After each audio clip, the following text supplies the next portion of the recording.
And so we can get started. All right.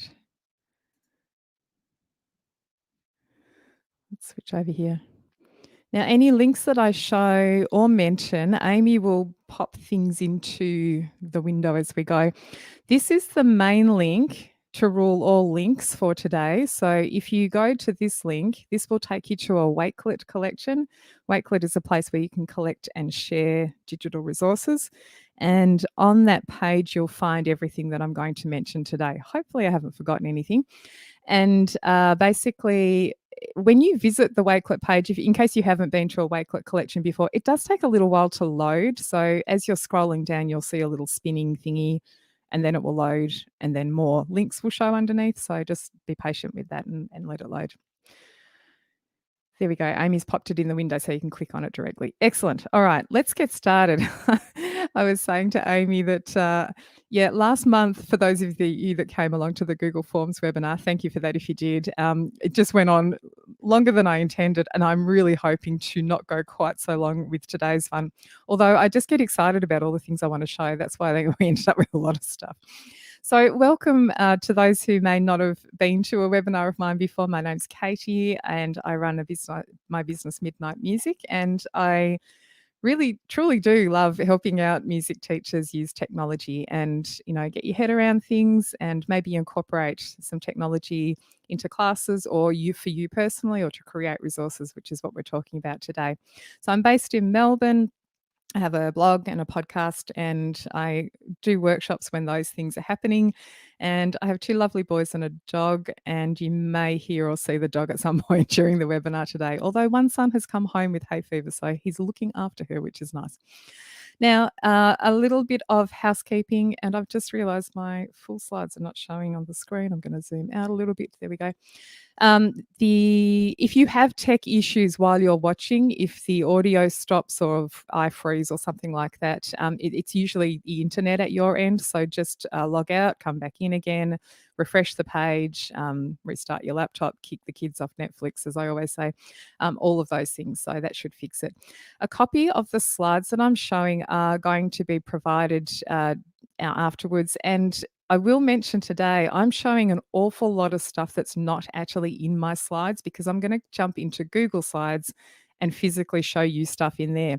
But what I've done is actually put a number of tips or hints or bullet points in these slides, which is the copy that you'll get, to prompt you. And you can always come back to the recording of this webinar if you need sort of fuller instructions. Okay, so a few announcements before we get started. I'm going to try and make these quick. The December webinar, which is going to take place in the middle of next month, and it will be the same time for everybody, hopefully around the world. We're all sort of done with our time changes now. I'm going to make this a bit of an end of year celebration. Let's celebrate actually surviving in whatever way you did 2020. And I'm going to have a fairly open, relaxed session, which will be me chatting. Amy's going to come on too. And, you can ask us questions. I might share just a handful of maybe some music tech hidden gems that you might not know about, things that I'm enjoying using, and so on. I'm really looking forward to this to being a sort of a free and chatty session. And I'm going to have some guests on. We're going to have some giveaways as well, and I'll keep those under wraps, mainly because I haven't decided what they all are yet. But we'll have some giveaways for people who are on live during that session. So that'll be on 15th of December if you're in the US. It's Australia, 16th of December. And everywhere else around the world, whatever time you're watching now is what time it's on for you. Now, there's some important things coming up for Midnight Music, and I just want to talk about a couple of them. So in January, I have finally decided that it is really, really time to do a video creation for music teachers online course, which I have actually been planning on putting together for at least 2 or 3 years now. And the time is really right, and it's been, sort of enhanced by everything that's gone on this year. Everybody needs and wants to make their own videos. So this will be a big thing that's coming along in January. So if you would like to join the waitlist just to get notifications about what's going on with that course, maybe a few behind the scenes things, you can sign up at the link at the bottom of that page there. And I've also popped that link onto the Wakelet collection too. Now, the second exciting thing, I didn't even mention to Amy that I was going to say this today, but Amy is also putting together a specific Seesaw for Music Teachers online course, which will be coming in Feb. And again, I'm really looking forward to this too. So we will be launching those courses in January and February. And yeah, I'm really hoping that we'll get lots of people along to those. Now, both of these courses are going to be available through the membership to my online community, which is called the Midnight Music Community. So I'm just going to pop a link up here if you're interested in joining. If you join now, you'll just get access as soon as the courses are ready. You can, of course, join later on if you just want to access the courses and you're not ready to join right now. That's totally fine. But I will let you know that we've actually had the prices reduced for all of this year, well, since March, because of coronavirus. And I wanted to sort of help out some teachers with special pricing. Now, we can't sustain those prices forever. So that price increase the prices will go back up to the normal regular amount after the 30th of November. So if you're interested in those courses and you feel like you'd like to join now, feel free to do that. You'll get in and get access to everything that's already in the community. There's a whole stack of courses there. And then you will also get access to those other courses as soon as they come out. Okay, let's get on to Google Slides. I am really excited about this session. Now, this session is advanced tips. Now, I really just want to make this very clear that this is not going to be a session for total beginners. So if you are new to Google Slides, this may not be the session for you, and you might be better off taking a look at my first Google Slides webinar that I ran back in May. There are also lots and lots and lots of YouTube videos from other music teachers or just general teachers, not necessarily music, if you need to know more about Google Slides generally. So I am going to assume some knowledge in this session. I am going to move at a decent pace. And yeah, if you need to go back to the basics, go and check out that first webinar. These are the things I want to cover today. I'm really hoping we get through all of these. I'm going to start with some fun things, awesome things with text, followed by making your own GIFs. So much fun, believe me. I really want to talk about using master slides and why it's important to understand how they work and how you can make them work to your advantage. I want to cover off on some templates and example files, the ways that you can set up slides to use with your students, and the boring but necessary tips about sharing, which I've left till the end. And, we'll get to that, but it is truly boring but necessary. So let's start off with awesome things with text. I'm going to go over to Google Slides in a moment. I'm just going to show you some of these ones here just as a little overview, and then I'll pop over and show you specifically in Google Slides how we're going to put things together. So the things with text that I want to talk about is starting off with accessing more fonts than what you can see in your drop-down menu when you first click on the drop-down menu. I'll go over there and show you that in person in a second. The next thing will be we're going to look at how to make your own sticker text, which I'm just slightly obsessed with and is so much fun. And again, these instructions are here so that you can have them when you download a copy of the slides later on. I won't go through them right now, but I'll show you in Google Slides itself. So that's sticker text. And then in this section, neon text we're also going to look at, and one other thing. So let me go across to Google Slides here. And I'm going to start off with adding more fonts. So I know that many of you kind of, if you select your text on the screen, and I'm going to talk about how we make it look like this sort of sticker text in a moment. But if you select your text on the screen and then go to change it, there are a number of fonts that are listed in your menu. Now, sometimes, you hear about someone, you go, oh, that's a great font. What have you used? And you think, well, I don't see that font in my menu, that one that they've mentioned. So, I didn't notice this for a while, to be honest, when I first started using Google Slides. And I actually think they might have changed it along the way somewhere. But you can click on this More Fonts button and then pop into this window, and this is the place where you can decide what appears in your fonts menu while you're working in slides. So you'll notice that this one has a tick next to it for me. That's because I have added it to my fonts menu. And anything that has a tick in here will appear for me in my drop down menu. So the things that don't have a tick often will not appear in my menu. And that's why sometimes you can't find them. So if you know the name of a text that you want to add to your menu, let's just say it's um, let's just say Oswald. If I start typing in Oswald, I can find it that way. And then I can just click it and it gets a tick, and then it will end up in my menu on the right hand side here. Now, if you are not sure what you're looking for in this menu, but you know you want a handwritten style font, just as one example, you could come into this drop down menu here and choose to look at just handwriting fonts, and then have a little scroll through and you can see them all as they will appear in your document, and then you can choose what you'll add to the menu. I get a little bit, into the handwritten fonts, and I add lots in there, which I don't always need, but nevertheless, they're there for you to add in. If you decide that you've got way too many fonts showing in your menu and you want to get rid of something, you can come over to the right hand side and just get rid of it from your menu. It's still part of your access. You still can access it in Google Slides. It's just not going to be in your menu readily there. You can also look at fonts by popularity, sort them by alphabetical, date added, trending, and so on. So I hope that's useful if you have been wondering why do some people have really cool fonts and you haven't got them. That might be one of the reasons why. All right, so let's talk about this sticker text thing. I love I love this sticker text. One of the things that I do is I often download sample files or template files from places, and I pick them apart and work out how they were put together. Who else does this? I don't know if anyone else does this too. I like to work out how someone has designed something really cool.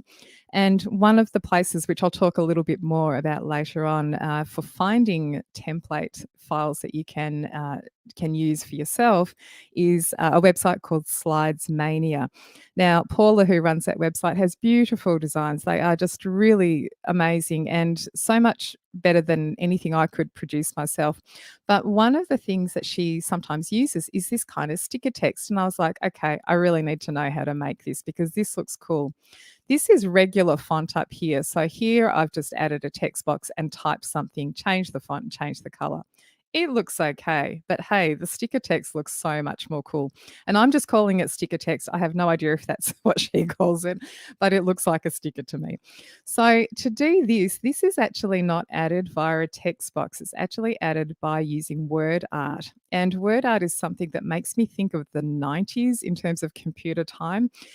To add word art to your Google slide, you'll go to the insert menu and choose word art, and a little box will appear, and this is where you'll type a word. So I'm going to type the word music and press enter, and then I get my word out. Now I'm just going to delete my original one here. So this is what it looks like when you add it to your slide. Really boring, really, really boring. Then all you need to do is make a few minor changes and you're going to make it look really cool like a sticker.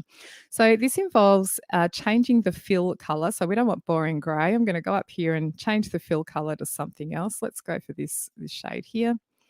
And then the next thing I'm going to do is change the border color to white. Now, you might think that's a bit weird because it seems to like disappear because I'm on a white background here. It doesn't show at the moment, but we're going to fix that in a second. Before we do that, I'm going to make the border really thick. So rather than 1 pixel in diameter, thickness, I'm going to make it 4 or 8. I don't know. You need to experiment with this depending on what font you've chosen, and I will come back and fix this if I need to.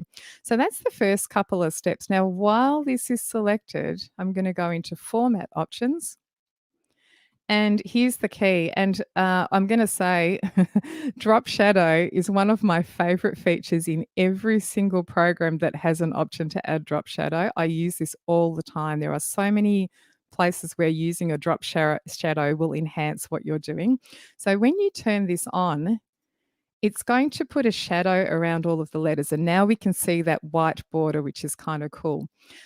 Before I do anything else, Arial, not the most exciting font. So again, let's just change this. So I'm going to go into my font menu and choose something different. Now for this sticker text, the best fonts that work the most effectively are the kind of the thick, heavy ones. So This one here, Chango, I already know that's going to look okay. This one here, Lolita 1, that's the one I think I had already. Now you can now see the white border quite clearly, so I can make it thicker if I want to, which makes it look a little bit more like a sticker. And that looks kind of cool. I'm pretty happy with that. You can also go in, just while I'm on this, go into the drop shadow, just drop down menu and change these settings here. If you want it to be a little bit different, if you want it to look like it's standing more off the page, you can do that here with the distance setting, and you can just drag them around, see what happens, see what looks best. Now, the next thing I want to show you, and this is the one I got really excited about. This is the one I analyzed Paula's Slides Mania document for. This top one here looks so much cooler than just a single color, right? And this is because this one has a custom gradient in it. So instead of it just being a single fill color, there are multiple colors that go across all of the word. Now, to add this, I'll actually, let me click on this one. So this has got a fill color, which is just a plain solid color. I'm going to click on the fill color menu. And instead of choosing solid here, I'm going to go to gradient. Now, there are some preset gradients that you can use. So, for instance, I could choose this one, which is going to give me this, it's light in the middle and dark out towards the edges option. So that's kind of cool. I like that. But if I want to, I can go down to the bottom and add a custom gradient.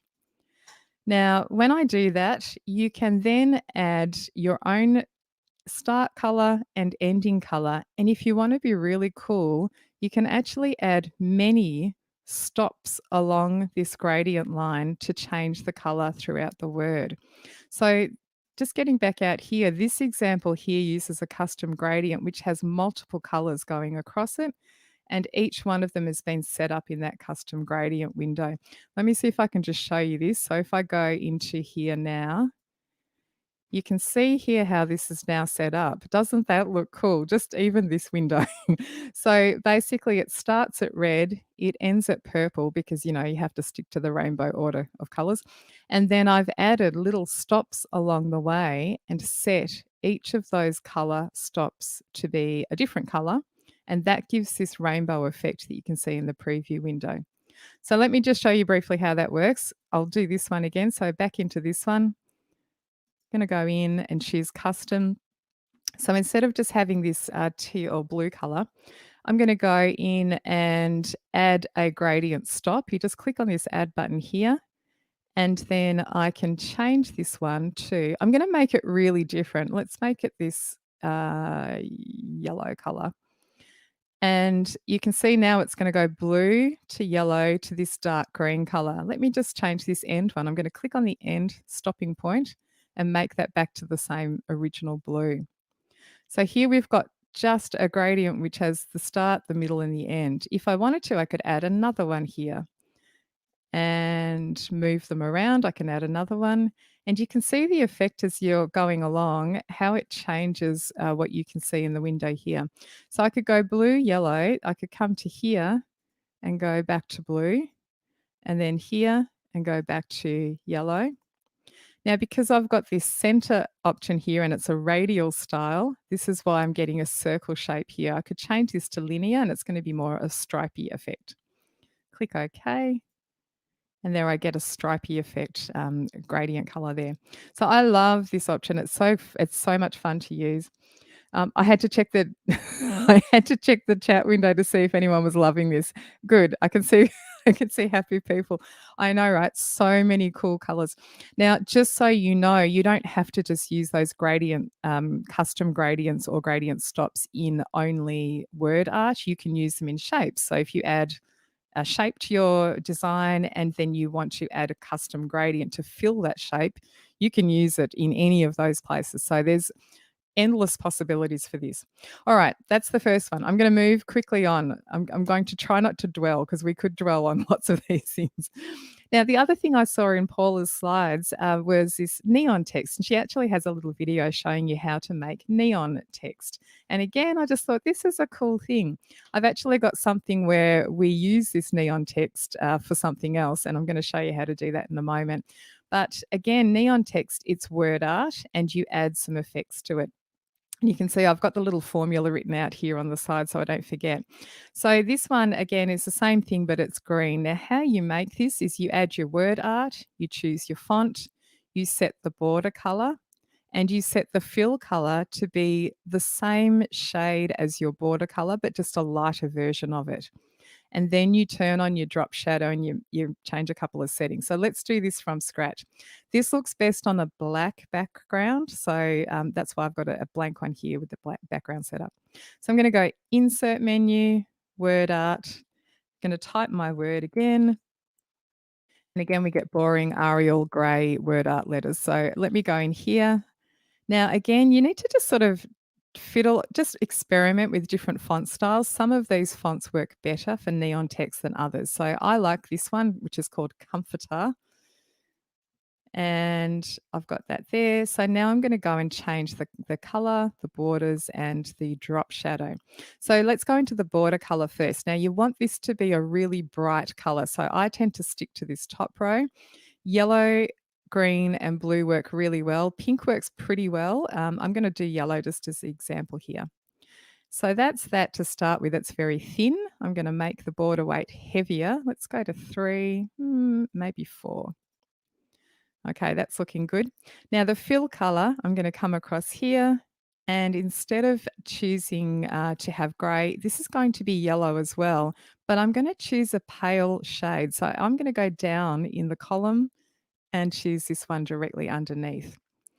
Okay, so that's the start. Now the next thing, while this is selected, I'm going to go to Format Options, add the magical drop shadow, da, da, da. And you do need to go into these settings and change a couple of things here. Now, I've given you this formula in the slides that you'll get a copy of, but I'm just going to go back here, 100050. All right, I'm going to remember that. So with this selected, Format Options, you want to change the transparency. You drag this slider until you can see it get to about 10%. The next two, angle and distance, are going to be 0. And then the blur radius, you want to have it on 50 or even a bit higher. This is the thing that gives it the fuzzier edges. And the last thing you need to do, which I always forget, is to change this drop shadow color to the same as your bright border color. Can you see suddenly the glow ends up there around the letters? So now I've got glowing neon text. How cool is that? I'm checking the chat window. I need to know that you all love this too. Yes, awesome. Great. So I'm going to show you something we can do with this neon sign. We're actually going to make this neon sign flash in a little bit. But first of all, before we get to that, because we're talking about text, I'm just going to show you one more text thing for making your fonts and your text look a bit awesome. So let's get out of this one. Now, I just wanted to mention this. This is text. This text I've just typed onto the slide, and instead of choosing a plain color from the text color menu, I've used an add-on to make it into rainbow text. And I know some of you, I'm sure, are already using this add-on. It's lots of fun. The add-on is literally called Magic Rainbow Unicorns. Of course it is. And essentially, you make sure that you install it into your add-ons menu. So here it is here. I'm going to click on Start, and it opens up a panel on the right-hand side. So all you do is type some kind of text here. Let me just type something in a text box. This is rainbow text. Get away from Arial. Let's make it, let's do this one again.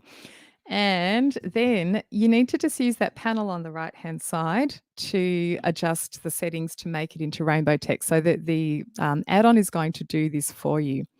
So on the right-hand side, you just need to choose the colors. So you don't have to use the full rainbow of colors. You can just start and end, within the blue range or the blues and purples only if you want to.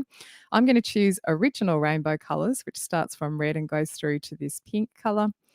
And then you can also choose some other things. You can choose to have highlighter. So the highlighter effect is this one down the bottom. You can also have multiple rainbows within your one text box if you want. I'm just going to leave this though. And then you click on Start the Rainbow Magic. and it should make my text into rainbow text. There we go. How cool is that? So much easier than going through and coloring each letter manually yourself. So if you want this effect, it's a great one to have a play with. But do have a fiddle with the settings and just see what happens. The highlighter effect is also pretty cool, so check that out too. Okay. I've just had a thought. By the way, I know that some of you are not able to add your own add-ons. I'm really sorry about that. Go and beg your IT person or your district person who manages your laptops if you're in that boat. I know that that's really hard. I know some people have been saying just recently, I've got to get my request in all today for everything I want for the whole year. And that's a really tough situation. So you could always play with it on your own personal login if you really want to have a go before you can get it on your school machine. All right, so let's get out of magic rainbow unicorns. And I just want to talk about making a neon sign. And this comes into making your own GIFs. Now, making your own, and I say GIF, some people say GIF, say whatever, same, same. uh, GIFs, making your own GIFs is lots of fun. So, what you can do with GIFs is to set up a number of slides which you're going to make into a continuous loop. I'm going to head back to my other presentation file just for a minute here. So, we've done this, we've done this, we've done this, Magic Rainbow Unicorns. So, we're on to making your own GIFs. And this is literally like making your own stop motion animation. So you create a series of slides which are going to appear one after the other, and you use a website called Tall Tweets to stitch your slides together. This happens automatically. All you do is upload your presentation, you click a button, and you end up with your own GIF. Now, there are so many ways that you can use these. You can use them for fun, like the neon sign that I'm about to show you. And I'm going to show you some other ones. This is what what I got playing with yesterday, and then I was like, I really need to just like finish the rest of the presentation file that I was putting together, not play with making my own GIFs.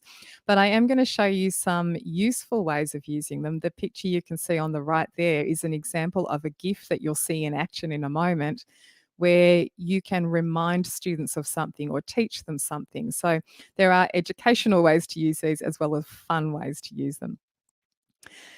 Now, when you've created your GIF, and I will go through the steps in a second, when you've created them, you can then add them back into your presentations or even put them in Google Classroom as your header image. You can use them if you've made one of your a virtual Bitmoji classroom in slides. You can put GIFs back into your virtual classroom, make them really small, make them like a moving puppy dog or something on the slide. Anywhere that you can add a GIF is where you'll be able to use anything that you've made yourself. These are the basic steps. So again, I'll show you the steps in action in a second. You'll create the slides. You'll visit Tall Tweets, that website I mentioned, and load your presentation. And there are other websites which will do this for you. This is just the one I'm showing you today. You'll choose a duration for each of the slides that you've made. So this is how quickly the slide image is going to change, and you'll see what I mean in a second. You click the Create GIF button and then you download. So it's pretty easy to do. So let's go across here. So this is what you're going to start with. So I've got 3 of the same slide here. This is a really simple GIF that you can get started with, where I've got the same thing in 3 different colors. If I select this slide here and arrow down, and if you watch the middle, that's the sort of effect you're going to get when you've made it into a GIF. I'm just arrowing through so I can kind of see what it's going to look like. It ends up looking like a flashing sign. It's very cool. So let me just open up this as well. Okay, so let's go through the steps of doing this. I'll go into the website Tall Tweets. I've opened up so many tabs in preparation for today. I thought I'd done them all, but forgot this one. There you go. Now, when you go to the Tall Tweets website, you will use this one down here, which says Tall Tweets Classic, and you'll click on the Select Presentation button. And the next thing you'll do is look for the Google Slides presentation that you want to make into a sign or whatever it is that you're going to do. Now, I'm going to just make sure I've got that correct one. It's number 4. Make your own. I can just see the title here on the tab. There we go. So it's this one here. I'm going to select that and click the select button. And it's going to load here in the Tall Tweets website. Now, once it's done that, there's really only one main thing I change or adjust at the point after it's loaded, and then it becomes it gets made into a GIF. This takes various amounts of time to load. Sometimes it seems to take ages, and other times it's almost instantaneous. So I'll just talk while it's doing its thing and hope for the best, hope that we're not waiting here forever. And if not, I've got a picture I can show you. Wow, it's really thinking hard today. I'll use the opportunity to have a drink of water.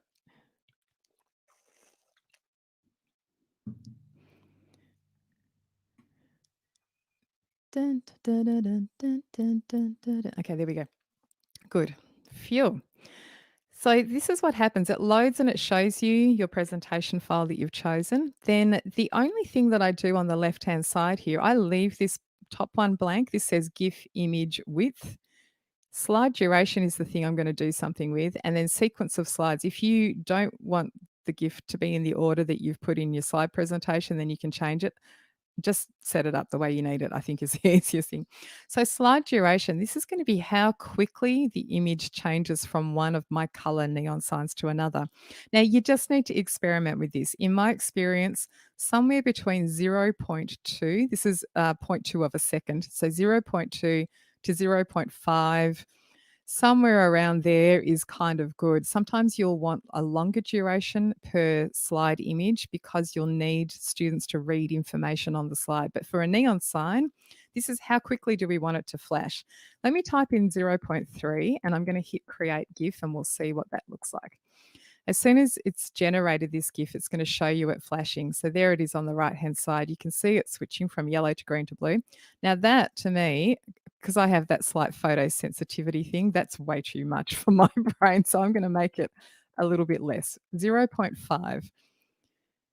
Yeah, that looks a bit better to me. So so you can come back in and change this, and when you're happy with it, you just hit save. Now, even though the website's called Tall Tweets, you don't have to put this on Twitter at all.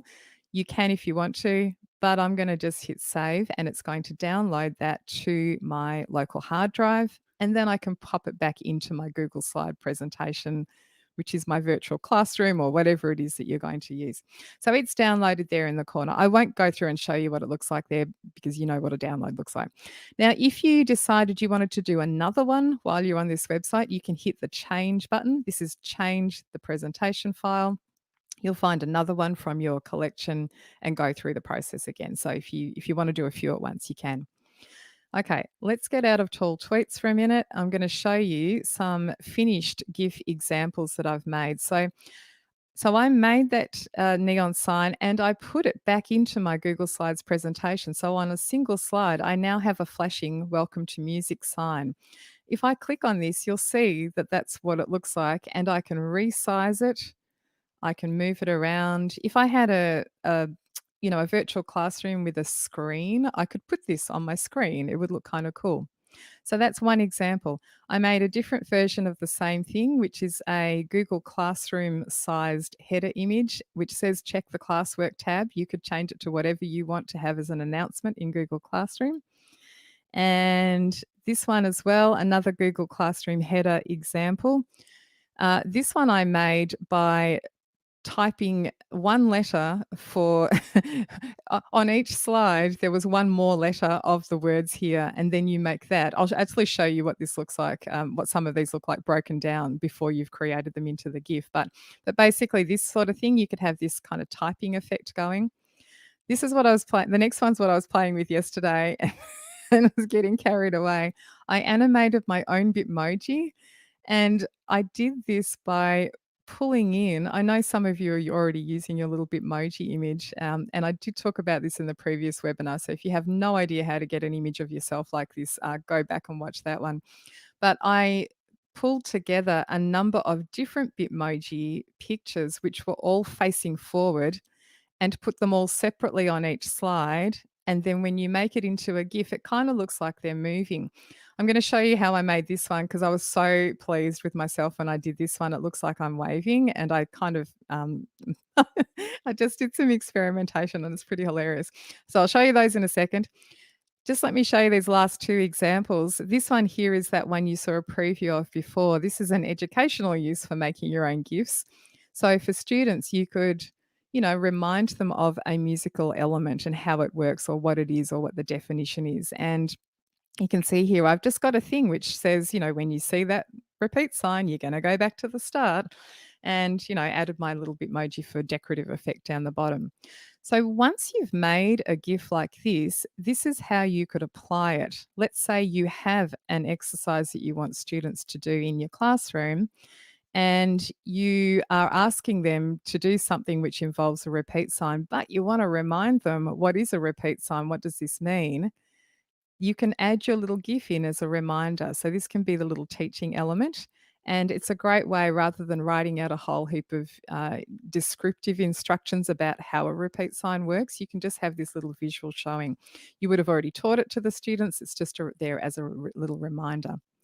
So I hope you love these. I just think they're so cool. So do you want to see how the back end of some of these? Let me just show you what they look like when you're actually creating them. So this announcement one, this is not the one I showed you, not the typewriter style text, but this one here, can you see I've got one slide which has quiz today.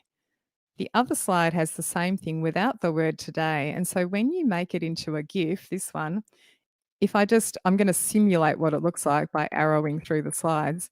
Basically, you can make a flashing word by just having one slide without the word and one slide with the word. And once you generate that into your GIF, it will make it look like it's flashing on and off. Another example, my Bitmoji wave. Do you want to see how this was made? This is the original Bitmoji. You've all got this in your little Bitmoji collection. You can find your character. Then I wanted to have the hand waving, and so I went and found a separate Bitmoji picture altogether, and I cropped the hand off and resized it so it matched up with this arm. And so all it is this hand and then this hand, and then when they're going back and forth really fast, it looks like you're waving. Oh my gosh, I amused myself so much yesterday with this. I had to show this is when you show your teenage sons and they're just like, "That's great, mum. Nice work." Anyway, you'll see her appear a little bit later on in the slide, but you can, once you've generated your GIF, once again, you can pop that into the corner of a slide and it kind of looks cute, it looks nice. So there's that one. And just lastly, that one where I had instructional information, you can see, some of these can take a longer to generate, but here we go. So this one has, the first slide is this one, then the slide has the arrow moving along gradually. So each slide has the arrow in a different position.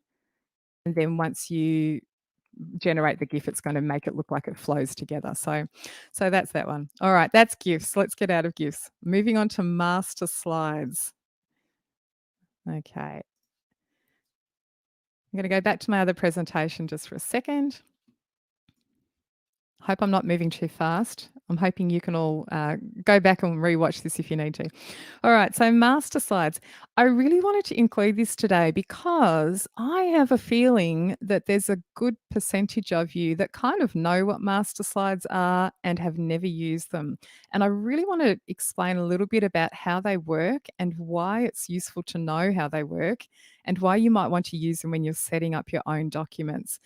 Now, one of the reasons for knowing how they work is that when you download pre-made templates from websites like Slidesmania and a couple of other places I'll mention later, it's really useful to know how the master slides work so that then you can adapt the template that you've downloaded and that you don't mess anything up that you want to keep. So I'll just briefly explain how they work. I'm not going to go through setting things up from scratch completely because that will take way too long. There are many YouTube videos which will walk you through, but I'm going to just show you the back end and see how these work. So, master slides is kind of like a secret version of your slides. So, when you're putting slides together, you're usually in the edit mode, and that's kind of like the front end of your slide. I think of this a little bit like Alice in the Looking Glass. What do you call it? You know, looking through the looking glass, whatever the title is.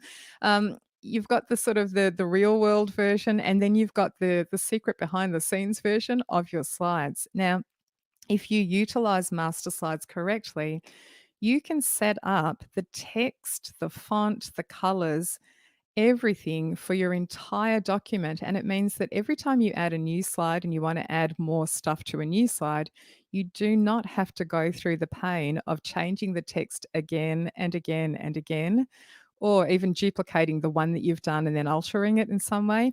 If you set up your master slides, all of those things will be controlled from the back end, and you won't have to keep editing those things all the time. The other really useful thing to know about items that live on the master slide is that they can't be moved in edit view. Now, for some of you might be clicking at this point and going, this is a great place to put things that you don't want students to move around. So you can put them in the edit view. The way that a lot of people have been doing things is to set up a background of some sort on a slide that you don't want students to move. You take a screenshot of the background, you put that back into the slide as a background so that it doesn't move. That's all. You can do that. That's all very well. It's a little bit longer to do it that way. And I find that the image quality is reduced when you do it that way. Putting things in your master slide view, they're crisp and clean and look beautiful. So I'm going to show you how these work. The things that you need to know, and this is the thing that I had to literally look up because I'm like, I don't get this first slide business. In the master slide view, which I'll show you in a second, the first slide that you see in this view is the one that sets the text for the entire presentation. And then everything else after that are layouts. Now, layouts also, when you're in that back end view, they can look strange. You'll see this in a second. They can look strange while you're in edit mode. Don't worry about it. When you get back into your normal editing view, then they kind of look normal again. So let me show you what all this means. Now, I've just chosen a template file from Slidesmania, and this is one which is a beautiful Wizard of Oz theme. So in this one, I just wanted to show you how these work. So at the moment, I'm in my regular editing mode. So I can click through. Paula, who does the Slidesmania designs, she's set up a number of different style slides here that I can use in my presentation. I can duplicate them. I could delete any that I don't want to use. There's lots of options here for how you can use the slides that she's set up. Now, if I wanted to use another version of this one here, where the pathway's on the right and the corn and so on, I could just duplicate this slide, but I could also go and find it in the master slides layout. If I come up here to the left-hand side, instead of just clicking new slide, I'm going to click on the drop-down menu, and you'll see all of the layouts that she's set up in the document for you to access. So I could just come here and click this one, and it's going to insert another version of that slide, and it's empty, and I can just start again typing whatever text I need on that page.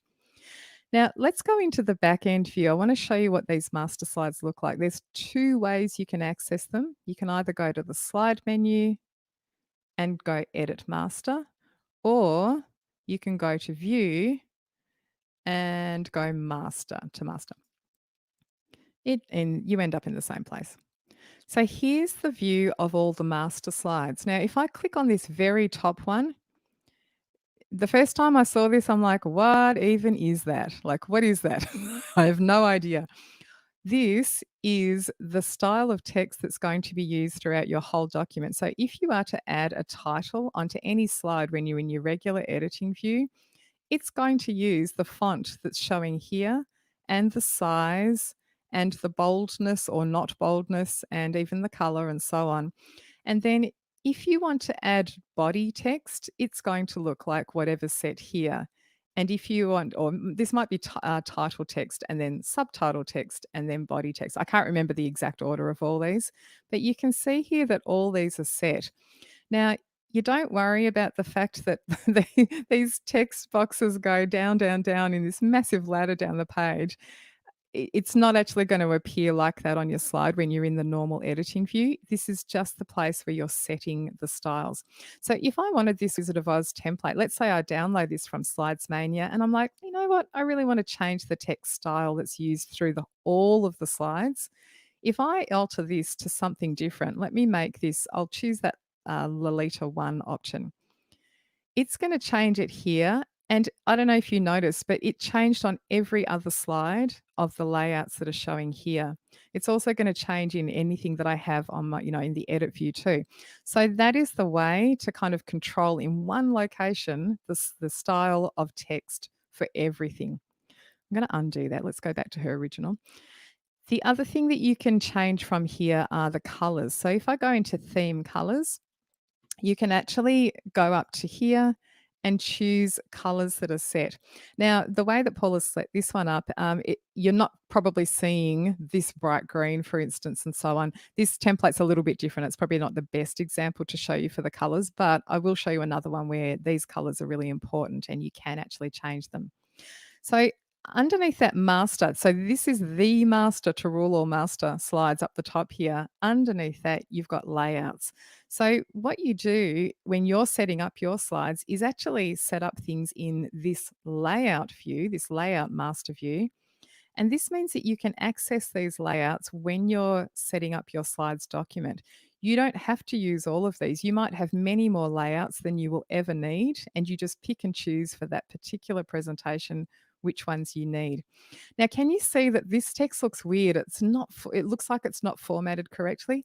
Don't worry about it, because once you're in your regular view and you add actually what you're going to have on the slide, it's going to appear properly. It won't be all hanging off the edge of the slide and things. I want to show you again what this weirdness looks like. So this layout here, just as an example, it looks messy, like really messy, right? So this is when you're in your regular editing view, which I'll show you in a second. You can add a title, you can add a subtitle text, and then you can add body text underneath. When you're in this view, it looks messy and strange, but you'll notice that if you click on the text box, can you see where the outline goes? That is where the title is actually going to sit on the slide. It doesn't matter that it's long, hanging out of the box. It won't look like that because my title will have, just a few words here. Same with this one and same with this one. These won't all appear on the slide. So I'm going to get out of master slide view by, you can either click the cross in the corner here, or you can just click on one of your edit view slides to get back out into the real world. So let me click on here. Actually, no, let me go. This is the one I added. Do you remember this one? So this is what the text actually looks like that I just showed you, which was all hanging off the slide. So I click here and I would type my title there. And this is my subtitle. And then this will be the body text, instructions for the students, whatever it is that you're going to put there. Oh, wrong spelling. Have to correct it. And you'll see it looks normal there. It doesn't look weird and it's not all hanging off the edge and overlapping and so on. So that's what I mean about a little bit of weirdness. So that is a really basic intro to master slides, but this is a fantastic thing just to get your head around. Now, let me just go into another example of Paula's templates here. This one is a beautiful board game. Now, when I was showing you the Wizard of Oz one, there are many layouts in that one that you may not end up using, and you can delete them from the slides and you can add them back in again if you decide you didn't want to delete them. You can choose them from the master slide layout and just put them in and out as needed. With templates that are game style templates, and by this I mean board games, escape rooms, choose your own adventure type slides, quizzes that are set up using slides. And I'll talk a bit more about how you put those together in a second. But when you are using one of those templates that's been made by someone else, you don't want to go willy-nilly deleting any of the slides, because the way that Paul has set this template up is that all of these slides are very cleverly linked to one another in a certain way. So the way that this board game one works is when you're in present mode, let me just hit the present button.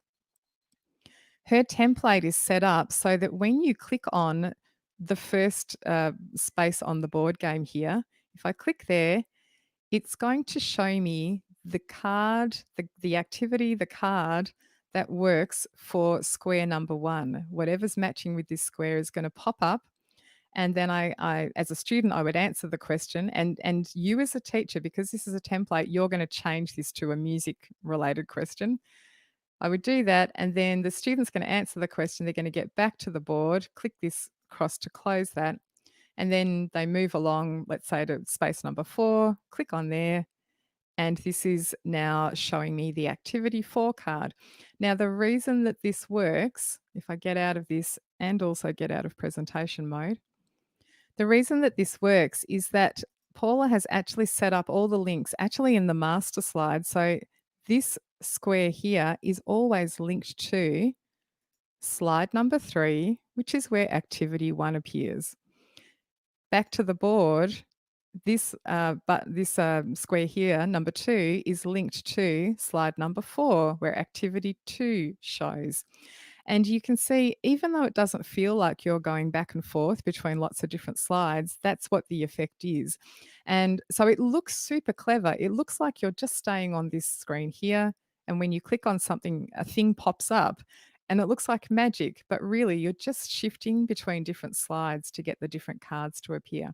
I hope that makes sense. So with these types of templates, if you ever download one, which is one that has a lot of links in it, the game boards are an example of that. And also, there are some templates which you can download, which are things like a digital notebook, which has a lot of pages, and all the pages are linked back and forth between each other. Those ones you don't really want to come across here and go, you know what, I don't want activity 3, I'll just delete the whole slide. It's going to mean that there's nothing linked to this game board piece. So just be wary of that when you're working with those master slides. Right.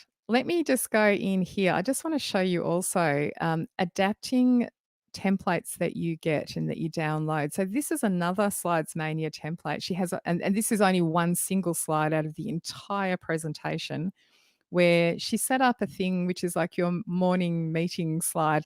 Lots of these have been floating around, and I really love her design. And I thought, you can, of course, you can adapt this for your own use and have your Wednesday morning meeting slide and your Monday and your Tuesday and so on. But you can also think about adapting templates for a completely different purpose. So I decided to use this as an option to make an Artist of the Week slide. So you could do this for any artist that you pick. I don't know why. I think I was listening to Megan Trainor at the time, so I chose her. I've added a video of hers. I've put a quote from her. I put her birthday in here. I've just put a few facts down the side here. And I've chosen this to be this week's artist. So I had the date there. So this was totally from Paula's original design, which is for a morning meeting, but it works really well for other things like an artist of the week. So do go and check out Slides Mania. Definitely my favorite place, and I will share a couple of others. How are we going for time? All right. I'm trying to keep things moving along so we don't take like 2 hours like last month. All right. So that's the morning meeting one. Making your own master slides, or I should say, taking advantage of the master slide layout option is super useful. I showed a version of this in the previous webinar that I ran, but I've done it differently because it really is better to use the master slides as an option. So this is what I had the last time round. Now, I made these little keyboard images. I put them on the slide, and this activity is for the students. It's a sample activity where the students are going to drag dots onto the keyboard picture to indicate the actual chord that's showing underneath here. Now, what I did was in the master slide view, I put the keyboard images. And oh, I've clicked on the wrong thing. I was just going to say, you can see they don't move. If you click the text box, that will move. If I click the keyboard image, I can't mess around with that. It's not accessible for me to click and move. I can't mess it up at all because that's actually been put on the master slide. So it cannot be moved around. Now, it's better to do it this way because it's still crisp and clean and beautiful. I could have put them all on in this view, taken the screenshot, put it back into this slide as the background image, which is a method a lot of people are using. It works. That's totally fine. If you want to use that, it does work. But I really think this is a great option for a longer term view. So you could have a slide which just has the keyboard images on it, and you have this part which is changeable every time you want to set up a new activity. It doesn't have to be major chords next time. It could be something else completely which involves keyboard images, and you're just going to set it up that way. I'll show you the back end of this in a second. Another example is me. Oh, here's my waving little GIF. There you go. This example is I put this stave in the background. This is on the master slide because I can imagine that many of you will need a stave picture for a lot of things that you're setting up with your slides. So you can just put the plain old stave in there, and then you can add whatever you need over the top for the activity you're designing. So you can see the treble clef here and the sharp sign, they are movable because they are in the edit view, but the stave itself is in the background. I've also added these sulfur images here, the hand signs. I'm going to show you where you can get your own copy of those for free.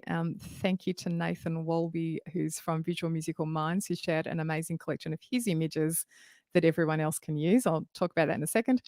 The last thing I added to this slide was a little smiley icon, which can be used as an indicator for pitch. So instead of having a note head, in this instance, students are going to use the smiley face. The smiley faces up here, I did talk about this in the last webinar where I've got a supply of smiley faces. And this is basically just a pile of multiple smiley faces, which you pile up all together and it makes it look like a single one. You just put it like a couple more than the students are actually going to need, and then they'll never run out. So there you go. So that's one activity there. So the master slide version of that previous slide looks just like this. It's just got click to add title, click to add subtitle, and the stave appearing. You could do another one where you've got a couple of lines if you want something for maybe for older students or more notes appearing. So let me just go into the master view and I'll show you what this one looks like. So you can see my first slide, I set my fonts for the whole thing here. And then this already had some master layouts here, but I made this one where I added the stave. So here in this master view, I can click and move it around if I need to. So if you set it up and you went, oh, I didn't make it big enough, you just come back in here and move it and resize it like normal. I set up this one, this one here. Can you see how messy this one looks in this view? It's got the title place, it's got the body text place, this text here, and all of these. I've put text placeholders underneath all of these so that when I add this layout to my slides document, all of that's just there and ready to go, and I can just type in the boxes. Right. How's everyone going? Phew. I hope I'm not moving too fast. I did say advanced session today. All right. Can you see this list here? We are up to number, what if we, yeah, we've done up to number 13 out of 19. I'm not going to take too long on the last ones. I just want to show you some examples. Let me just go back here. I feel like there's something else I wanted to say. Templates and example files. So I've mentioned Slides Mania. Slides Go and Slides Carnival are also really useful places to go for templates which are ready-made. The other thing, if you are looking for slide files and you want a little bit of help or a shortcut or some ideas, there are so many fabulous teachers sharing files, and particularly on Facebook, I find. I'm going to show you a few of these in a moment. But there are some great examples out there. Nearly all of the music teacher Facebook groups are useful for this purpose. In particular, there's a Google Slides for Music Teachers Facebook group, and there is also, I recently joined and found out about, thank you, Joanne, and I'm going to get the name wrong of the group, but it's basically Google Slides for piano teachers, or Piano Teachers Google Slides Facebook group, something like that. I have I might add a link to that in the Wakelet group too. Teachers Pay Teachers also is a fantastic place to find ready-made files, which you can purchase or sometimes download for free.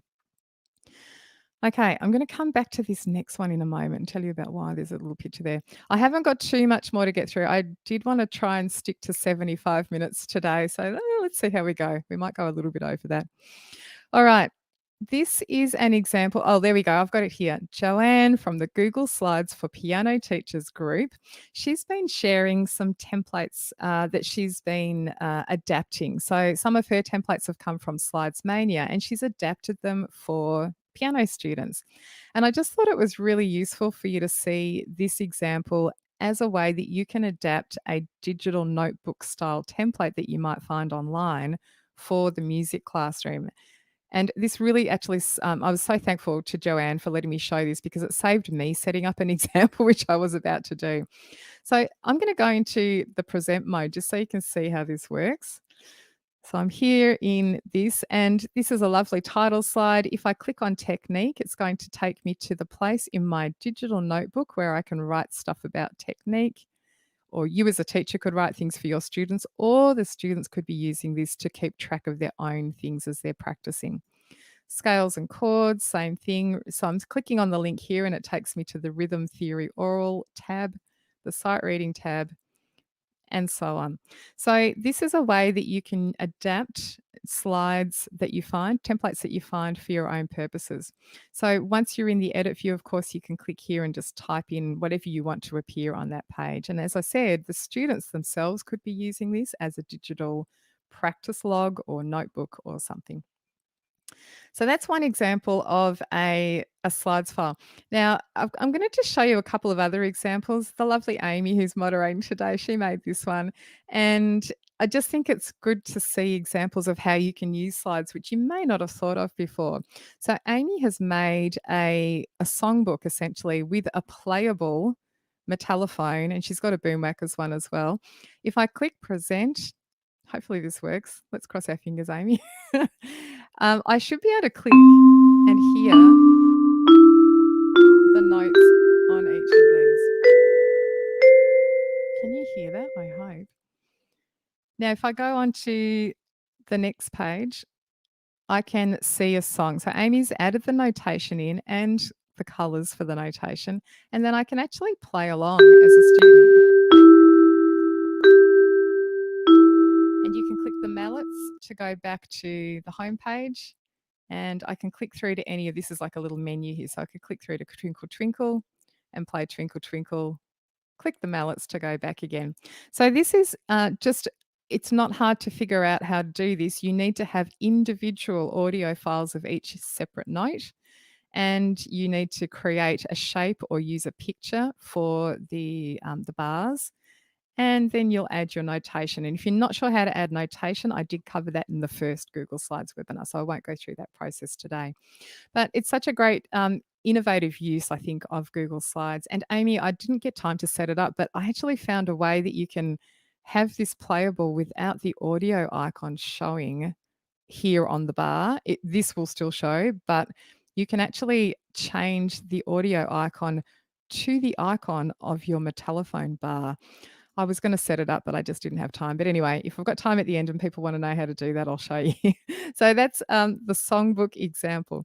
Now, I do want to just also talk about escape room examples, because I know many of you kind of want to know how on earth do you get started with setting up escape rooms or like self-grading quizzes, or not self-grading quizzes, what do you call it? Choose your own adventure type activities. There are lots of these doing the rounds, and I thankfully found a few fantastic examples to show you that have been created by music teachers. So this one is thanks to Carrie Barr-Kubersky. Hopefully I've said your name correctly, Carrie, who's in the Music Educators Creating Online Learning Facebook group.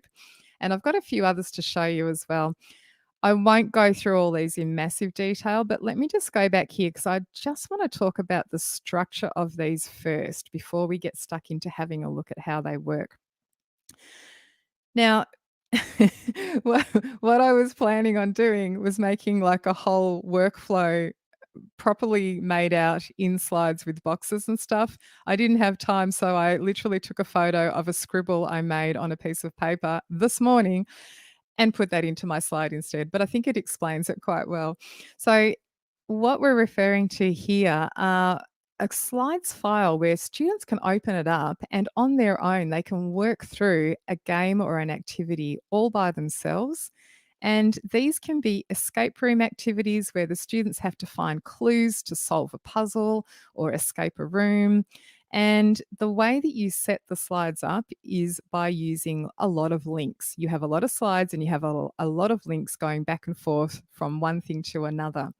Now, the reason I wanted to draw a little picture for you is that they all follow a very similar pattern. So, if you've never set one up before, it's kind of useful to see the wireframe, which is what this picture is on the right hand side, a little kind of structural picture of how they work.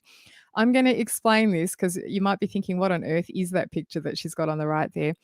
So essentially, if you are setting up a game or a quiz style slide document for your students, you might have something like a title slide to start with.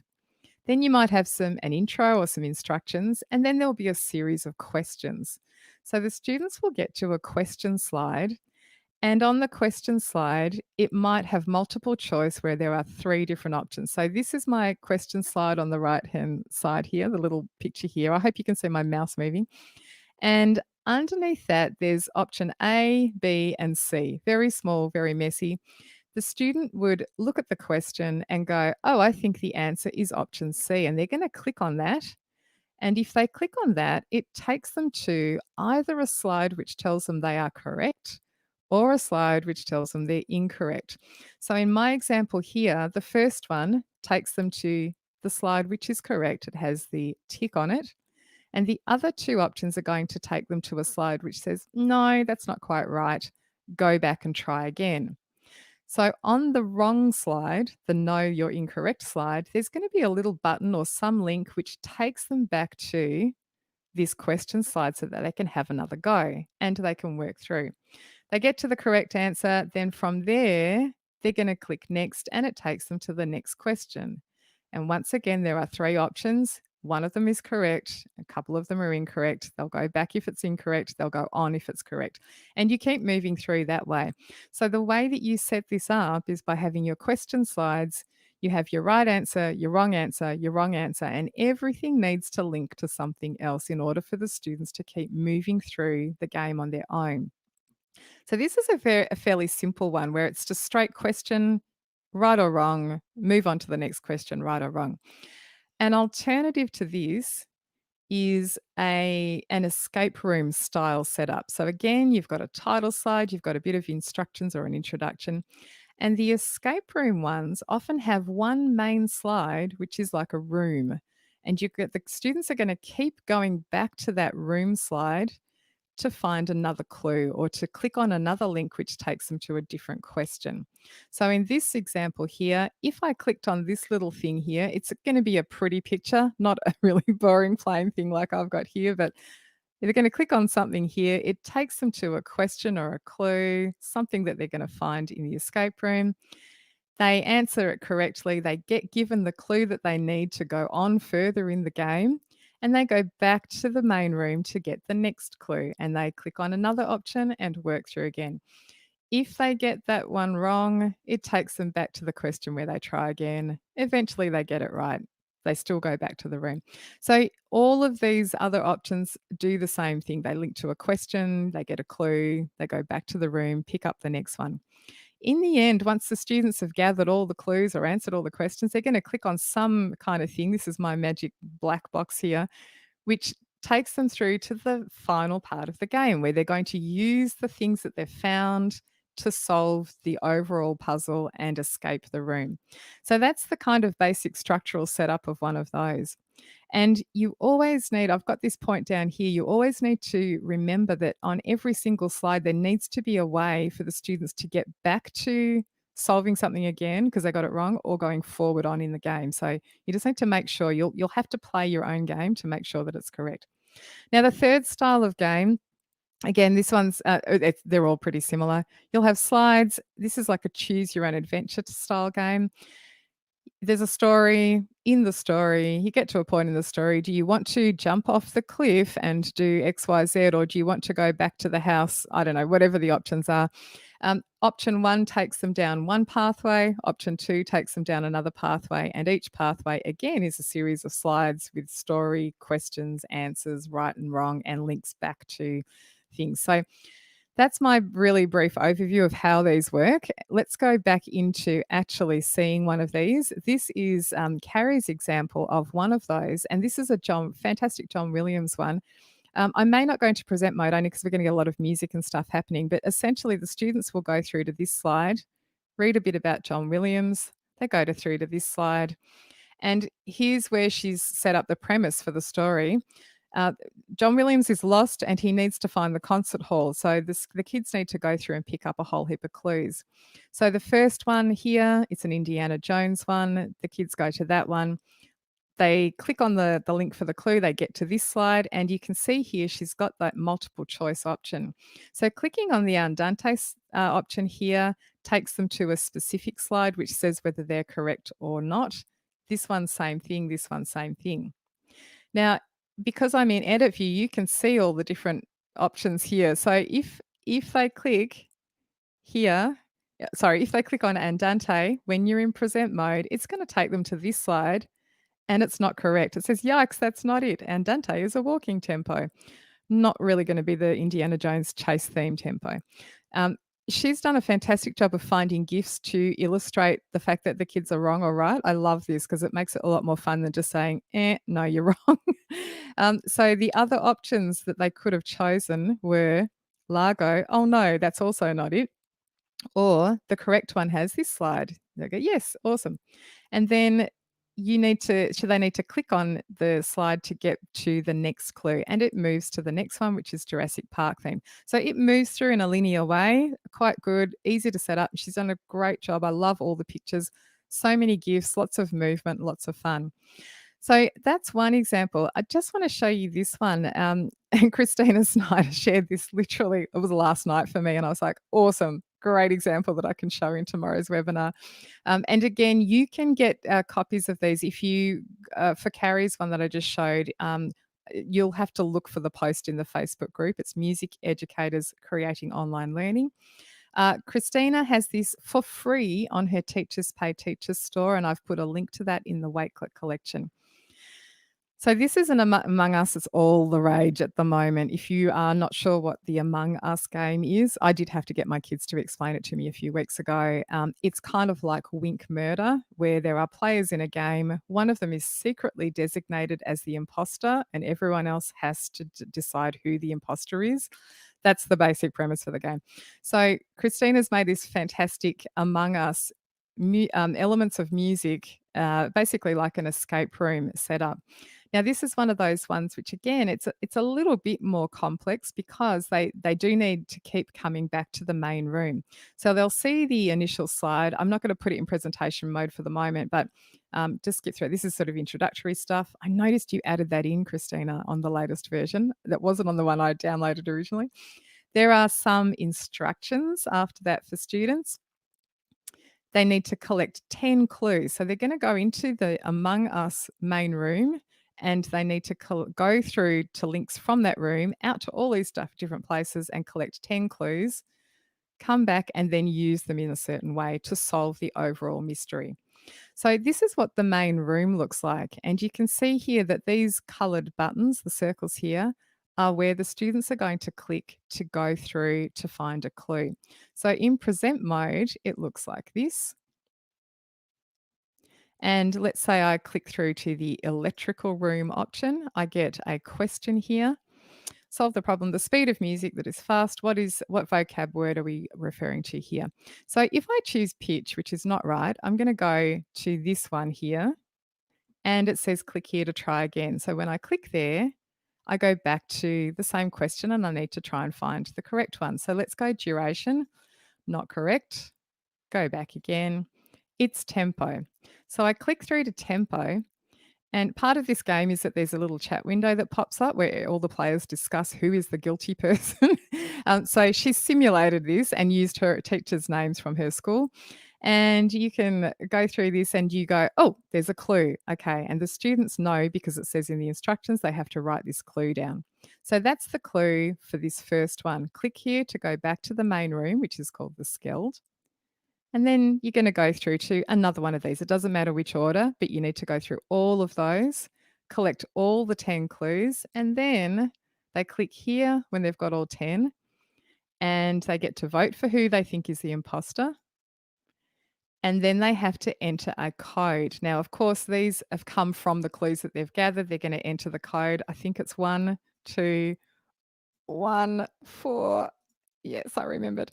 And if you enter that code correctly, you're going to end up on this slide. Yes, made it through. So that is the way that she has set this one up. It works really, really well. I've played through it a few times, as you can tell, and it works really, really well. So it's just a clever use of slides rather than just as a straight presentation file. How's everyone going? Are we all good? I feel weird when I don't know what's going on in the chat window. I'm going to assume everyone's all good. Now, I do I just want to talk lastly, the last thing I'm going to talk about is sharing tips, because this is the boring but necessary part, and I think it's really important to talk through a few sharing tips, particularly when you're talking about these escape room type slides activities, because there are a few tricks that you can do to make it not so easy for students to cheat. And there's one particular thing I learnt about not that long ago, maybe a month or two ago, and there's even a couple of other things I've learnt more recently, and I think I've worked out the best combination of all these things. Someone might correct me if they think I'm wrong, but there are multiple ways you can share these with your students. There are different types of links you can use, and there's one particular method which I think is possibly the best one. It's still not foolproof, but it's still the best one, I think. Before I do that, let me just show you a last couple of examples here.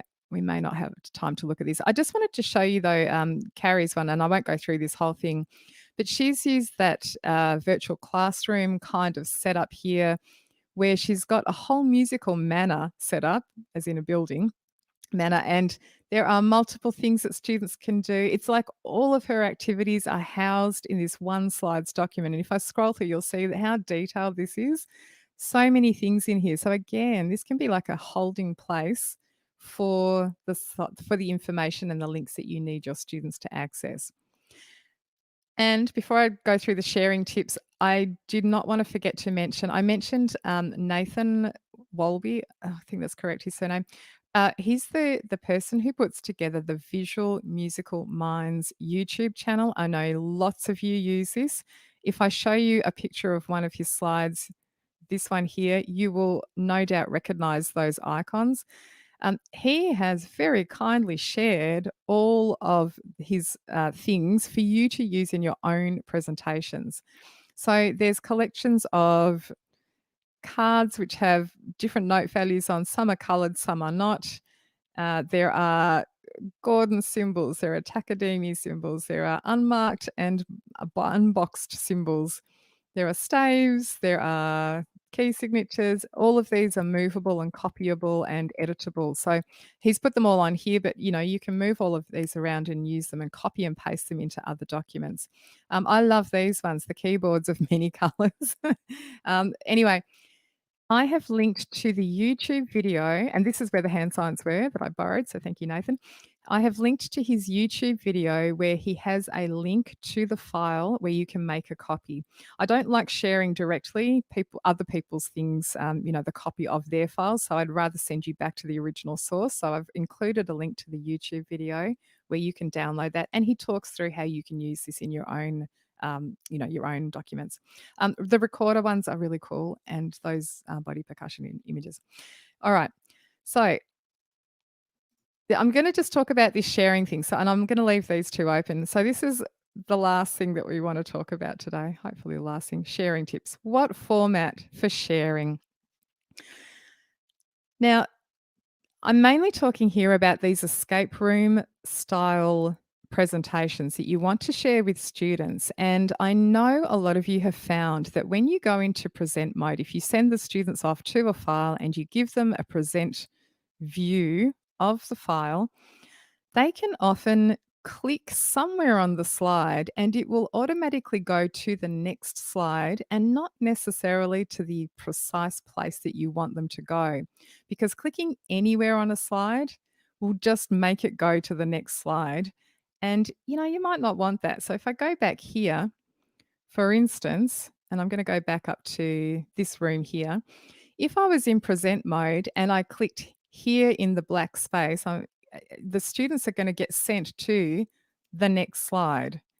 That's not necessarily what you want to happen. You want them to specifically click on these little dots here and not auto advance on. So that's one issue that lots of people have encountered. The other thing is the navigation bar appears when you're in present mode. So students, anyone who's a little bit clever, smart, can literally just navigate through your entire presentation without having to do the work of solving clues and finding answers. You want to control their movement through the slides somehow so that they're doing the activity the way that you've spent hours setting it up. So these are the problems that people have come up against. So I want to talk about this option of, first of all, preventing that auto advancing happen. There are two ways you can prevent that from happening. And which way you use really, it just depends on what type of escape room or activity you're setting up. There's not one that's like the one to rule the world. Um, so I'm going to just talk through both of these options. So if I go back to Christina's slide here, if I go into present mode, you'll notice that if I click anywhere that's not a link, it doesn't go somewhere else. It does not take me to the next slide. And that is because Christina's cleverly used a technique which is to place a transparent shape across the whole thing, which links back to this same slide. So when I click here, I am actually clicking on something which takes me to a slide, but it's taking me back to the same one. So I'm not going anywhere, and that's good. That's what I want to happen. If I click on these, they're going to take me through to the correct question, so it's all good. Go back to the skilled. But if I click on a space, it's not going to take me anywhere. So I know a number of you have already done this before. If I click on Christina's slide here, and I'm going to just zoom out a little bit so that you can see what it looks like. Oh, not that small. You can see here that there is this shape here. If I drag it away, this is a transparent shape that she's placed on the slide, and it links back to slide 6, which is this slide. So that's the technique for preventing that automatic advancing on to the next slide. Now, when you set this up, and again, I won't go through every step of this because, again, there are lots of videos showing you how to do this. You add your transparent shape. So you'll go into the shapes menu, choose a shape, usually the square. You'll make the fill color transparent. You'll make the border transparent. You'll add a link back to the same slide. And then you need to make sure, and this is where it's a little bit tricky using this technique, anything you do want the kids to click on has to be above the transparent shape in the order of objects on the slide. So you want the transparent shape to be behind this link here, this link here, this one here, this one here, this one here. Hands up if you've spent hours making things go up and down in the order on a slide to try and get this to work properly. It can be, there are techniques to doing it well. The problem becomes when you set everything up and you think you're done and then you go, oh, I've got to add one more thing, and then you've got to kind of shift everything around again. It can be tricky to get that happening. So I will show you another technique, but that's the first thing. So that's the transparent shape option. It's a really good option to get around that auto advancing thing. Now, I want to show you one other thing. So I'll move on to my other option in a second. But before I do that, let's just talk also about getting rid of that navigation bar when you're in present mode. So if I send my students off to do this escape room and I'm in present mode, you can see the navigation bar here on the bottom left. And, you know, students are smart. They can come and go, you know what, I'll just go through all the slides until I find all of the clues and not actually work through all of the questions. They can just work their way through this all together. Now, there's actually a way that you can remove this navigation bar so that it does not show. You'll send the students a special link which does not give them access to this navigation bar. And that's a really, really big help, a much better way of managing things. So let me get out of that. I'm going to tell you what that secret link is in a second. Before I do that, I'll keep you hanging for 1 minute. I'm going to just talk about this other option. So we talked about transparent shape as one way of fixing this whole auto advancing thing. I want to just talk through one other option. And the reason that the transparent shape thing may not work for your students or the situation you're in is that even if you have that transparent shape there and you've hidden the navigation bar, some smart students might figure out that they can use the arrow keys on their computer keyboard to move on to the next slide and just arrow through the entire presentation, again, without doing the work of solving the clues. So I want to show you a way that you can also prevent that from happening. Again, not 100% foolproof, but pretty good.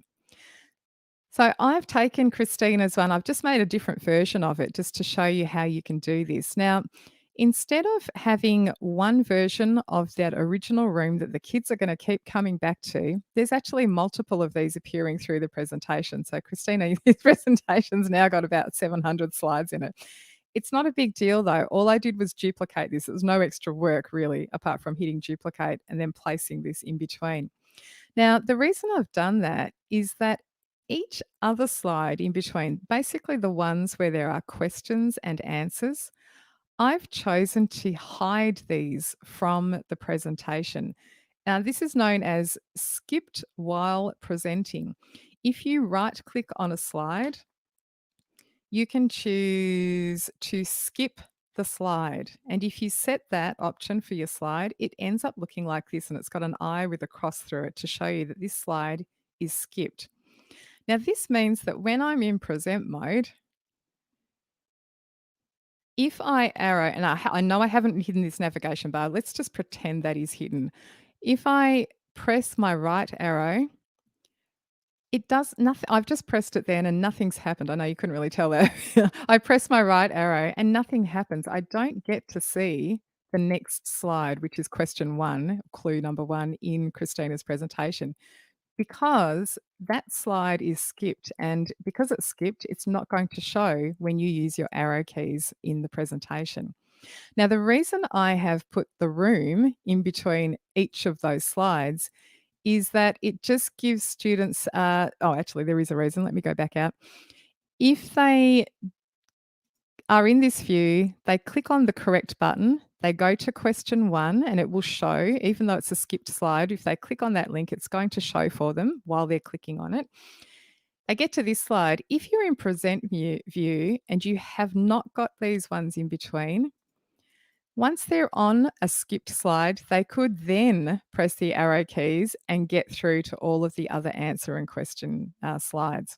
So the reason for putting this in is that if they end up on a question slide and then press the arrow key, the only thing they're going to see is the original room again. And again, once they're there, they kind of get stuck. They then have to click on one of the links to get anywhere else, which is what you want them to do. I really hope this is making sense. I really hope this is making sense. I feel like I'm speaking very fast, but I know you're advanced users and you're going to love it. Now, the last part of this puzzle is hiding that navigation bar. So let's just talk about that. Christina, I'm going to use yours still. So when you want to share this with students, oh my gosh, the options, I tell you what, this does my head. It did my head in. I think I've totally got it straight now. I had to experiment with about all the variations and combinations of the options just to work out what was what. Here's what I've ended up with, and I'm going to go back to this because I've got it written down for you.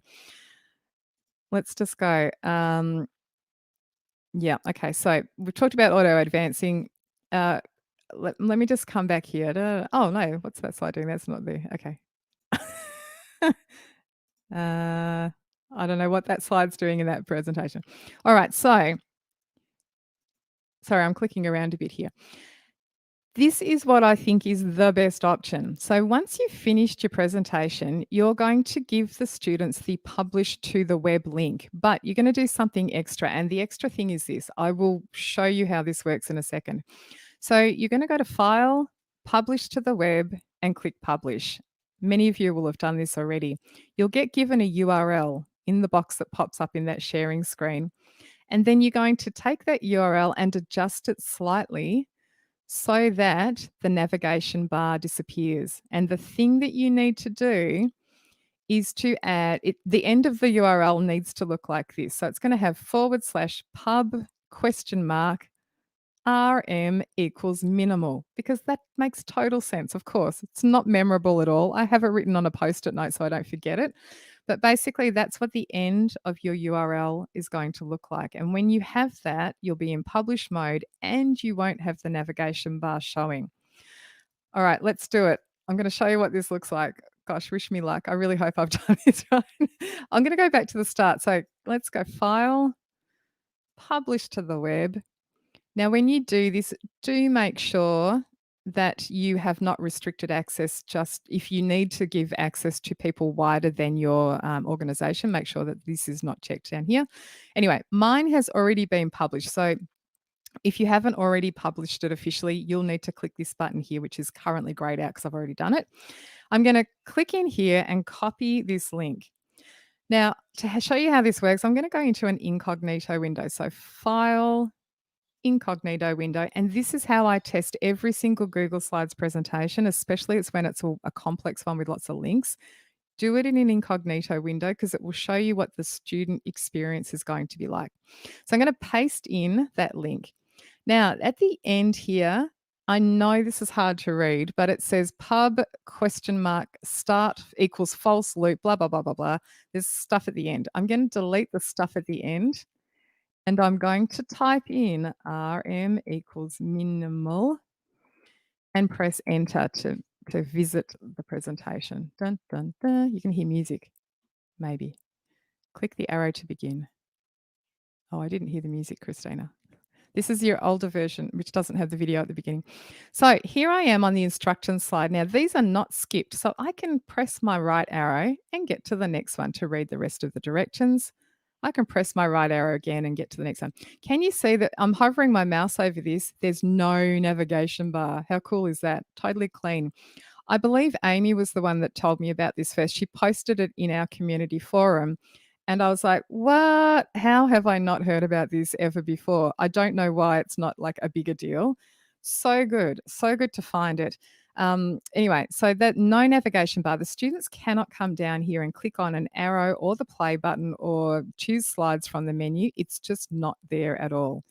So the instructions say click the green arrow to begin. I could also press my right advancing arrow button on my keyboard because at the moment these ones are not skipped slides. So I've ended up here. I'm in the place I need to be.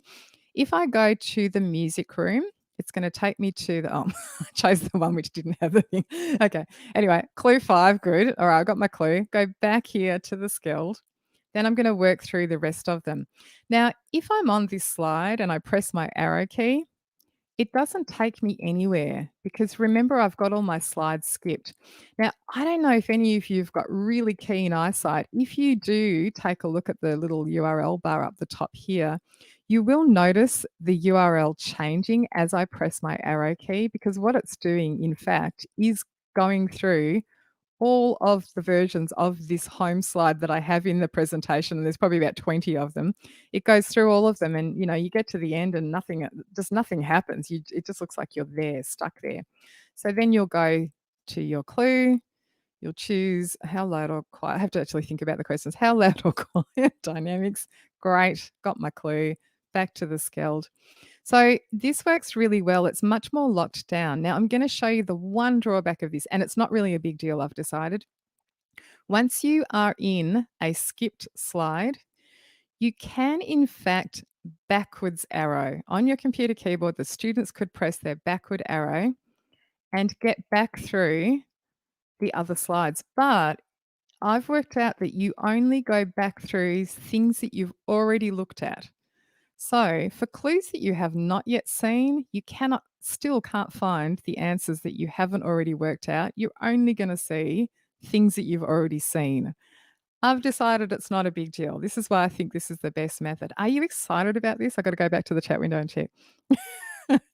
Anyway, I am so thankful for Christina allowing me to show you your file is fantastic anyway, but allowing me to use it in today's presentation. But yeah, I really think give this version a go with the skipped slides. This is, I think, best suited for when you have a situation where you want kids to go back to a single room. So this would work really well for your Bitmoji virtual classroom setup.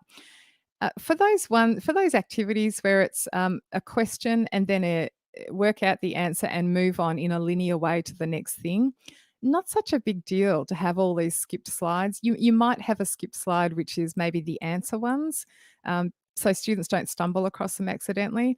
So for the internet, the John Williams one, for instance, you don't need to place a copy of the original slide in between all the others, because you don't need, in that John Williams example I showed you, you don't need to go back to an initial room, a home page or anything.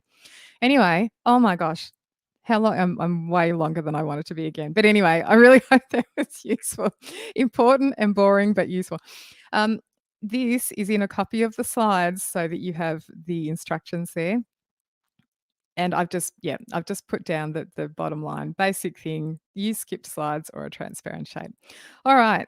What is next? I'm going to just open up for questions. I know Amy's been going mad answering questions. So just a reminder that if you do want access to things inside my community, you feel like if you're thinking of joining, it's a really good time to do that before 30th of November, where we're going to put prices back up to the regular price.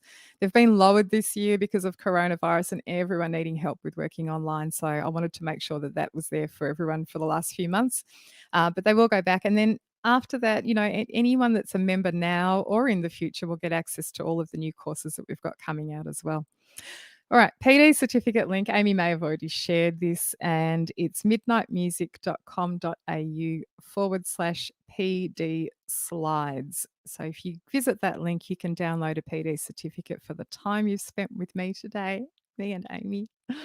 And just the last couple of things. If you signed up for this webinar, like you entered your email address and so on, you'll get an email with the link to the replay for the session, and you'll get the copy of the slides, a notification and so on. I will also share those on social media and places. So if you did not sign up already, you'll ask me, just tag me in a comment somewhere. I'll find you and give you a copy of that link. On that page will also be the PD certificate form as well. And just a last reminder about next month's webinar, which will be 15th or the 16th of December, depending on which part of the world you're in. If you're in the future like me, it'll be the 16th. That's our end of year party, question time. Hey, if any of you want to share something in that last webinar, I would be totally happy for you to do that. I can even, if you would like to be on camera, you can come on the screen side by side with me and even Amy as well, and share a tip. That would be really cool if anyone wants to do that. All right, I'm going to turn off my screen sharing and go back to regular view.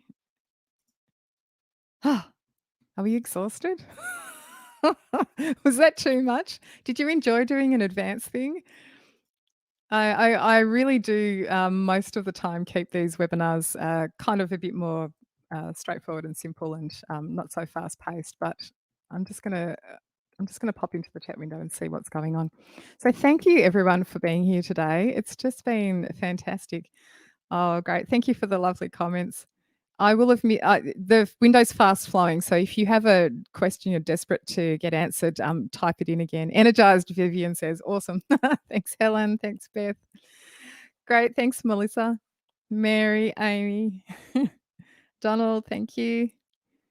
So much to ponder, I know. And look, my aim at all times is to not overwhelm, but I really did decide that today's one was going to go down the more advanced route. And you can rewatch the webinar. So look, you can go back, you can pause me, you can go through sections and, just go back through stuff if you need to. I think it's going to be awesome. Great. Yeah, go and visit that links page. You'll see links to all the things on there. And thank you, Jennifer, who says totally impressed and amazed. Oh, thank you. That's awesome. Yeah, and I had a whole heap of things I still also wanted to include in today's session, but I just, I had to draw the line somewhere. So I will share some more tips inside the community for those who are members. Yeah, great. Thank you. Thanks, everyone.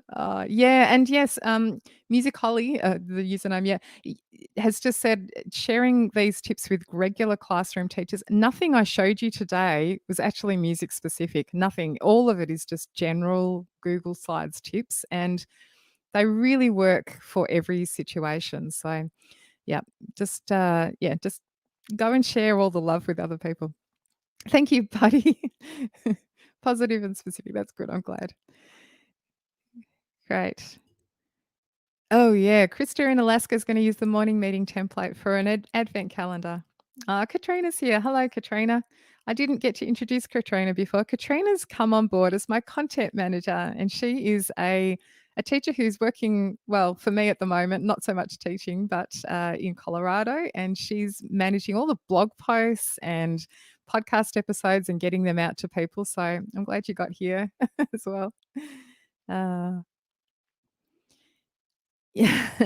Oh, Michaela, I was just reading yours. You love the advanced one. Yeah, I agree. I find it hard because most of the workshops that I do, especially when I'm working with a group of teachers from a school or an organization, as a presenter, you have to go with I mean, it sounds terrible. I don't mean this in a derogatory way, but you have to go with the lowest common denominator of knowledge most of the time. And therefore, I do find it's very difficult for me as a presenter to get to advanced tips. So I think, um, I may just try and slot in an advanced one every now and again. And I think as long as people know it is advanced, I just hate that feeling of people come to a thing and then they're like, oh, it was just totally overwhelming. And now I don't want to do anything. That's never my intention. But at some point, you do need to get to those more advanced tips. So, yeah. Laurie's just asking about the number of views on a Google slide. Yep.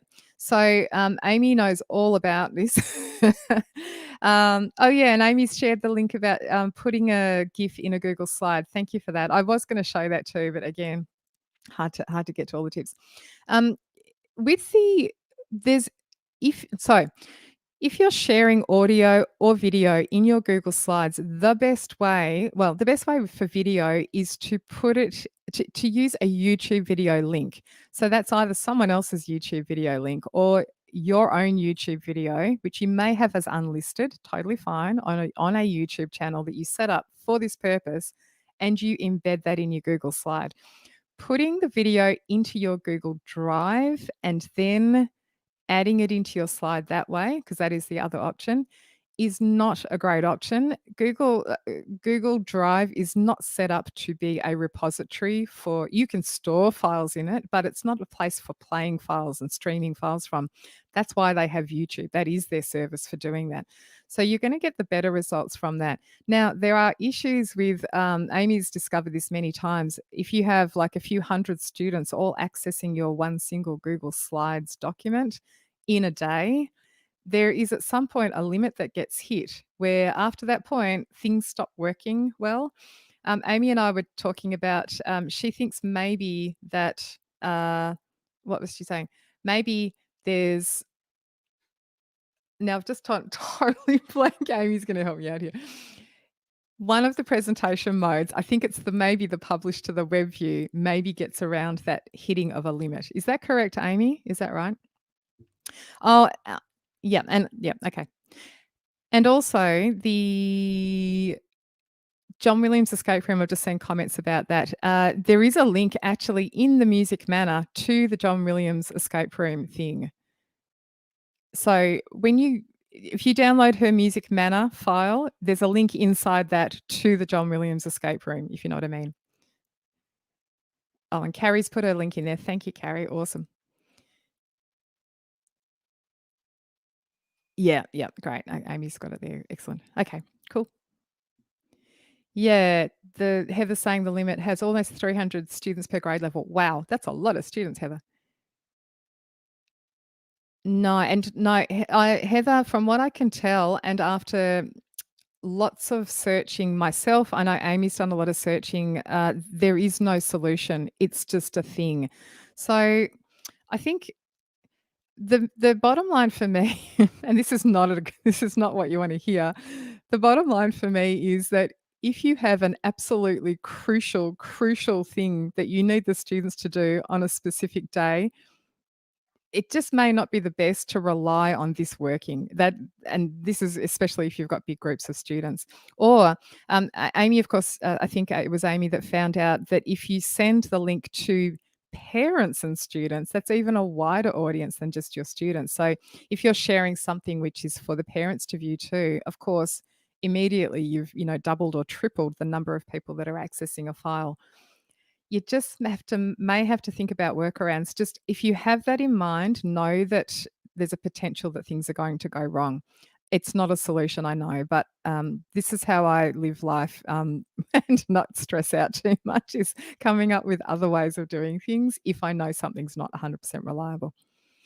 Thank you, Carrie. She found the link direct to John Williams. Yeah, I did. Uh, there was a couple of links shared in that Facebook group where now I've totally gone blank about whose one that was. That wasn't Carrie's one, was it? Anyway, the Facebook group where the John Williams one and the Music Manor were shared, there was a couple of different posts which had those in. So great. Oh, is that not working? Slides links? I'm just reading that. I'm just going to do a little quick check. It should redirect to the Wakelet page, that link. It's taking a long time to load. Yeah, Daniel, you might be right. It may be not working. Amy, the direct link to the Wakelet board, it is working, says Amy. Okay, good. Mine's taking ages to load. I don't know why. Yes, Daniel, you can go there later and access the page. Correct. Yep. That will be live forever, not forever.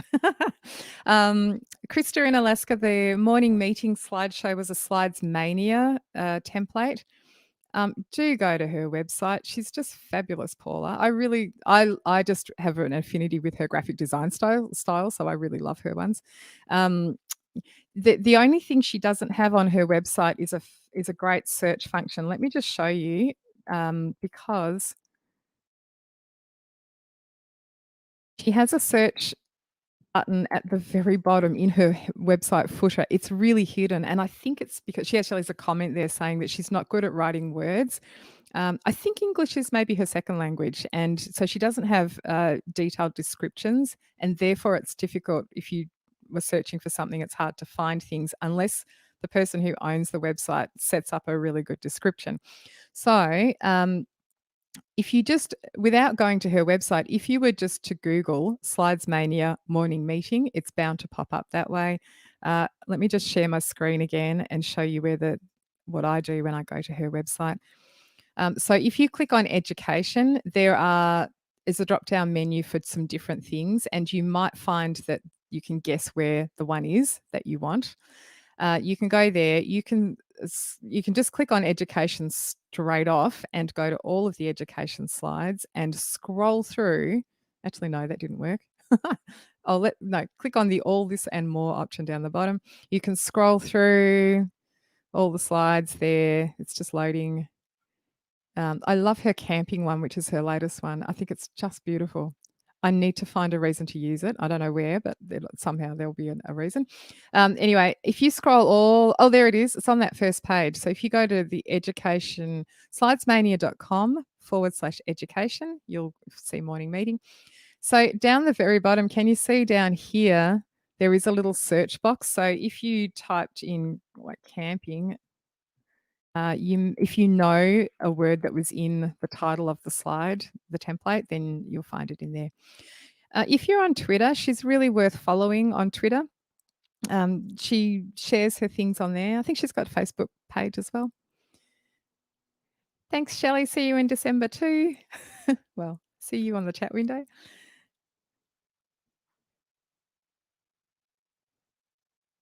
Oh, it's very slow. Oh, is that with the Wakelet page? Yeah. Oh, it's taking a long time to load. Maybe because there's like 400 people trying to access it, do you think? Maybe.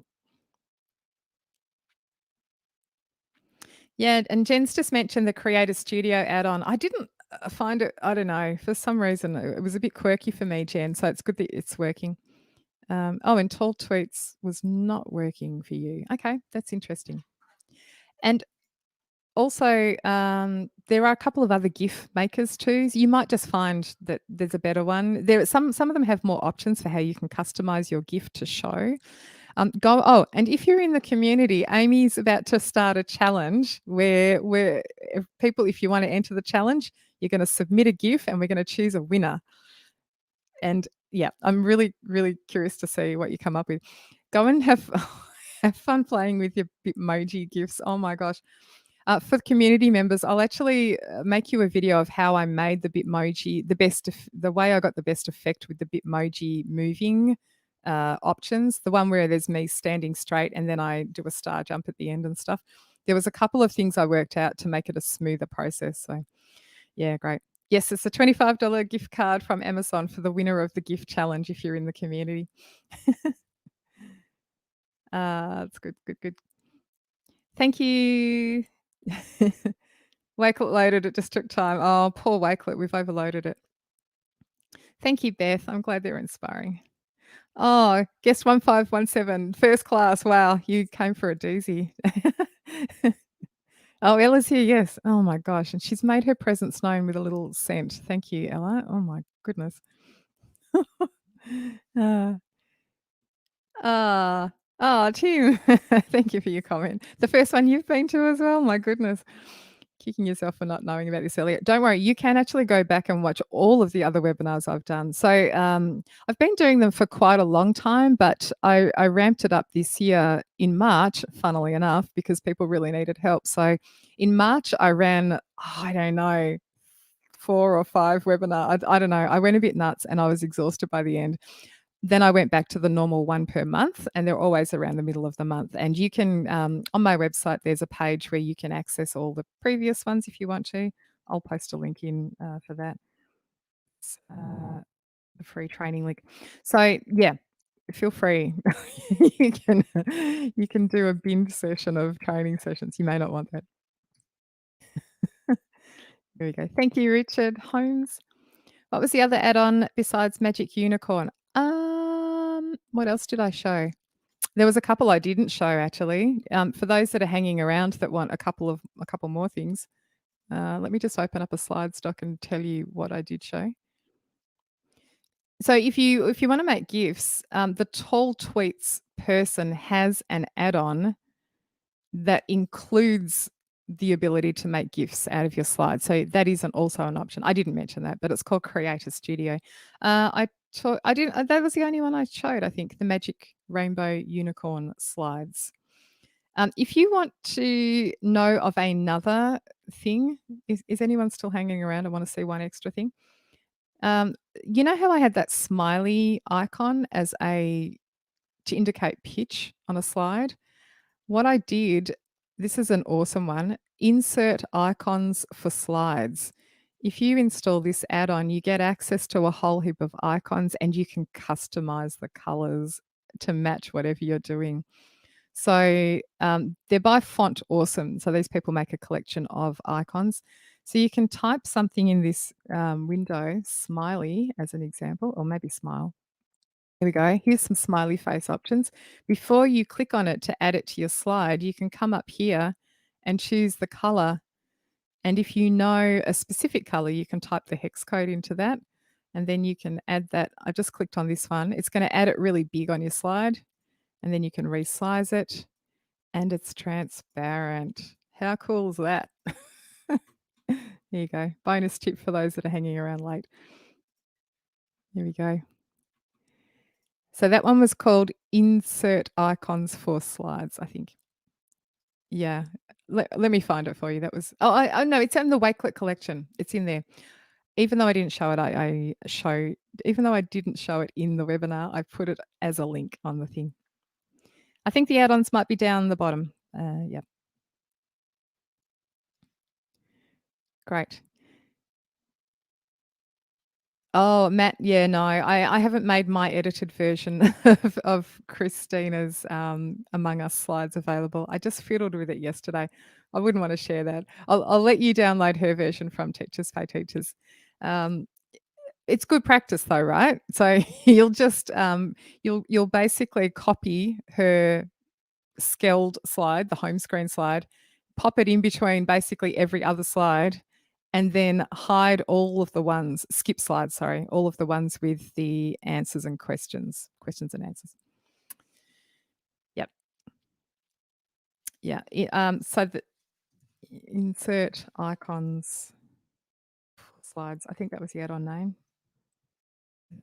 Just typing it in for those that, let me just check. Insert, yeah. That's the icons icon. Yeah, Colorzilla, Jen has mentioned. So that's an extension for Chrome. That's actually what I use most days. So if you want to match a precise color that you can see on a web page, there's a little dropper thing that you can install in Chrome. So it's called Colorzilla, and you click on it. Click on something on a website, and it tells you exactly what color it is, like with the precise hex code and everything.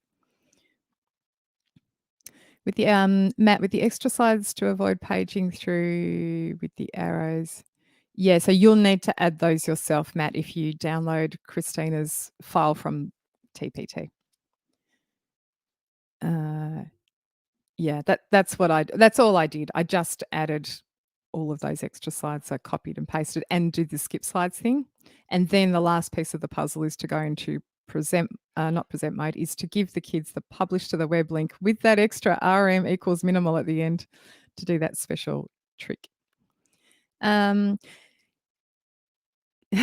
Steph from Melbourne's going to watch the first one. Wow, that was backwards. That's great. Awesome. Yeah. And it's not like a really totally basic session, the other one anyway. It's got a lot of tips in and actually some music specific things in there about notation and stuff. Um, guest 7691, this page that you're watching the webinar on, you can actually just literally copy the link that you're looking at now and send that to people. Totally fine. The other option is you can click through to the video on YouTube itself. It's going to live on my channel now, so it'll be there forevermore. Well, for as long as I have a channel. Yeah, there we go. There's Amy's popped the YouTube channel link in there. So it will appear there. It should be there right now, I think. And yeah, you can actually go back and see the other webinars there too. So if you want to just a quick way to access all the previous ones, all good. And yep, feel free to share it. All good. You can't find the icon option for the smiley face. I typed in smile in the end, not smiley. Smiley didn't pop up. Sometimes you got to try a couple of options. Laura, yes, there's a PD certificate for the webinar. Amy's got it handy. I know. Oh, there she's she's already done it. Just down a little bit lower than your comment. Matt, yeah, no, kind of.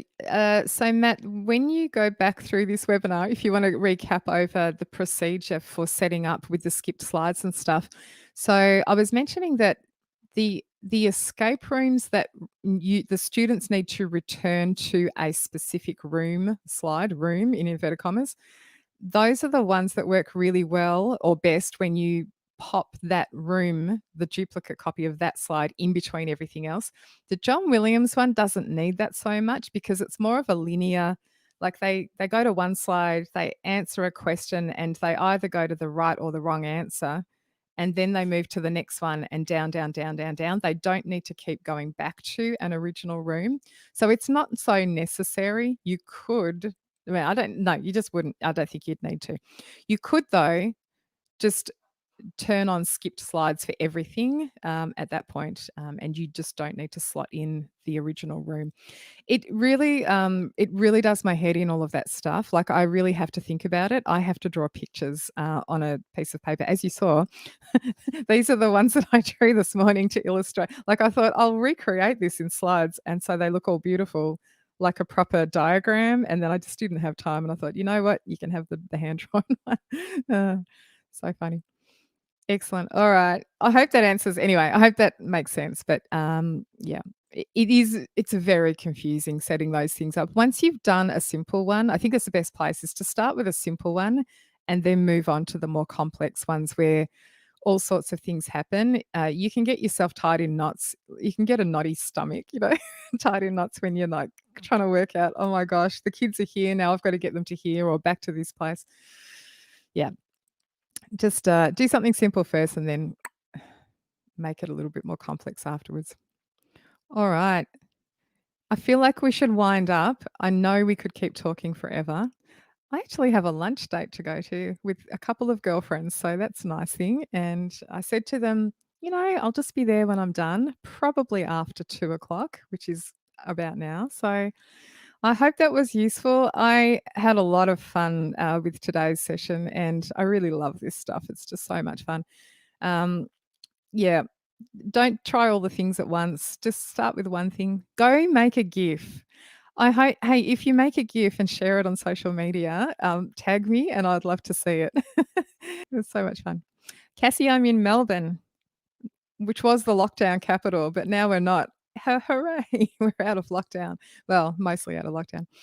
Yeah, yeah, it's totally lunch. Yeah, it's actually late lunch now. Bedtime for you, I know. This is why I try to make them not go too long. So, there you go. Afternoon for Matt in Chicago, sleepy Chicago. Oh, good afternoon. Oh, sorry, you're in evening time. Yes, sorry. Got it, got it.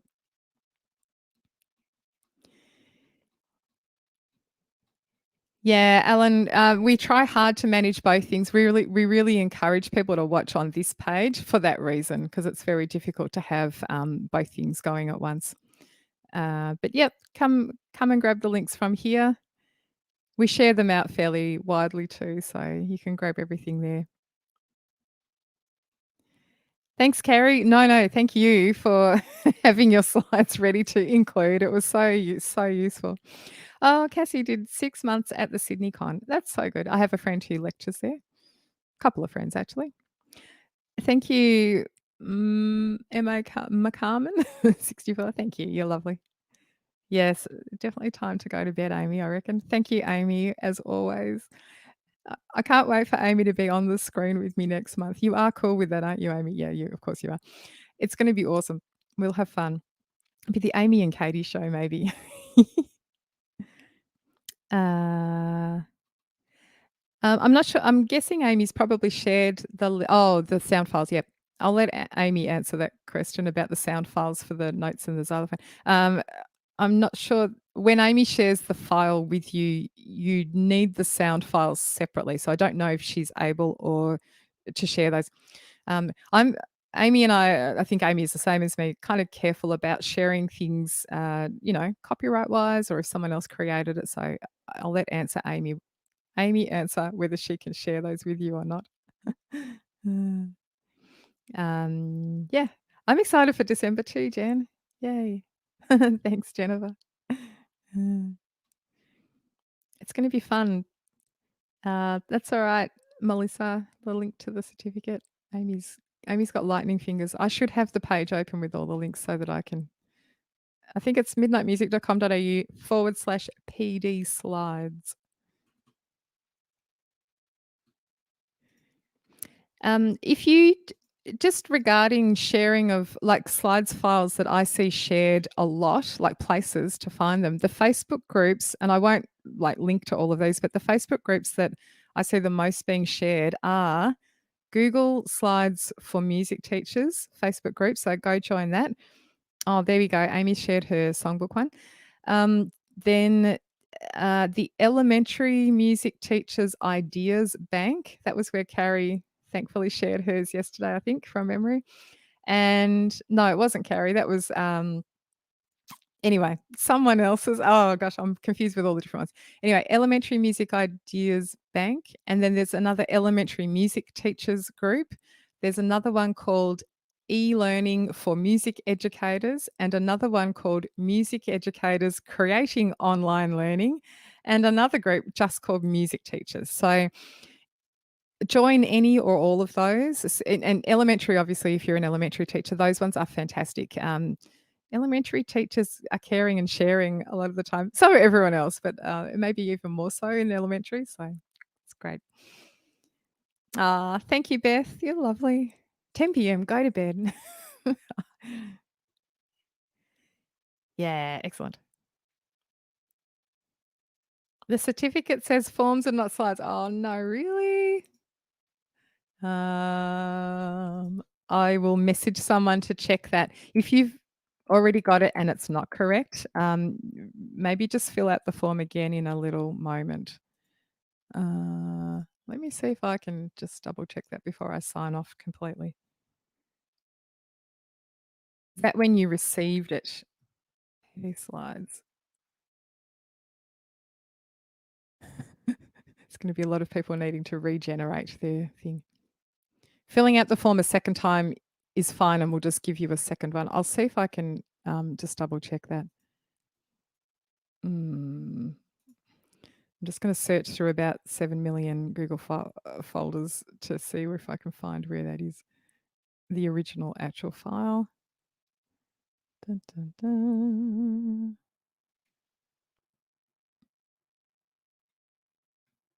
Oh, got it.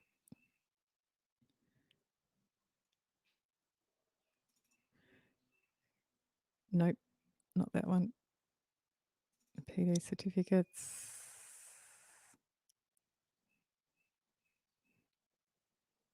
Nope, not that one. Oh, completed ones. Webinars. Sorry, I'm fiddling around. No, that's not it either. No, I'm not going to find it quickly.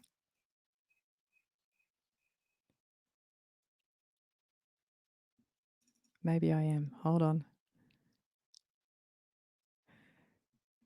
Google Forms. Where is it? November. Advanced tips. Here we go.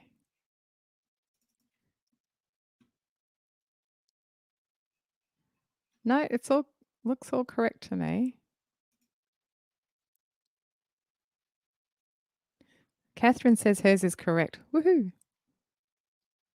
Okay, good. Yep, it should be all fine. I can see the proper editing view of it and it's all good here. Maybe it was just the link that was wrong, or maybe I don't know. I'm brain dead now. I can't. I've lost it. Hold on. Yeah.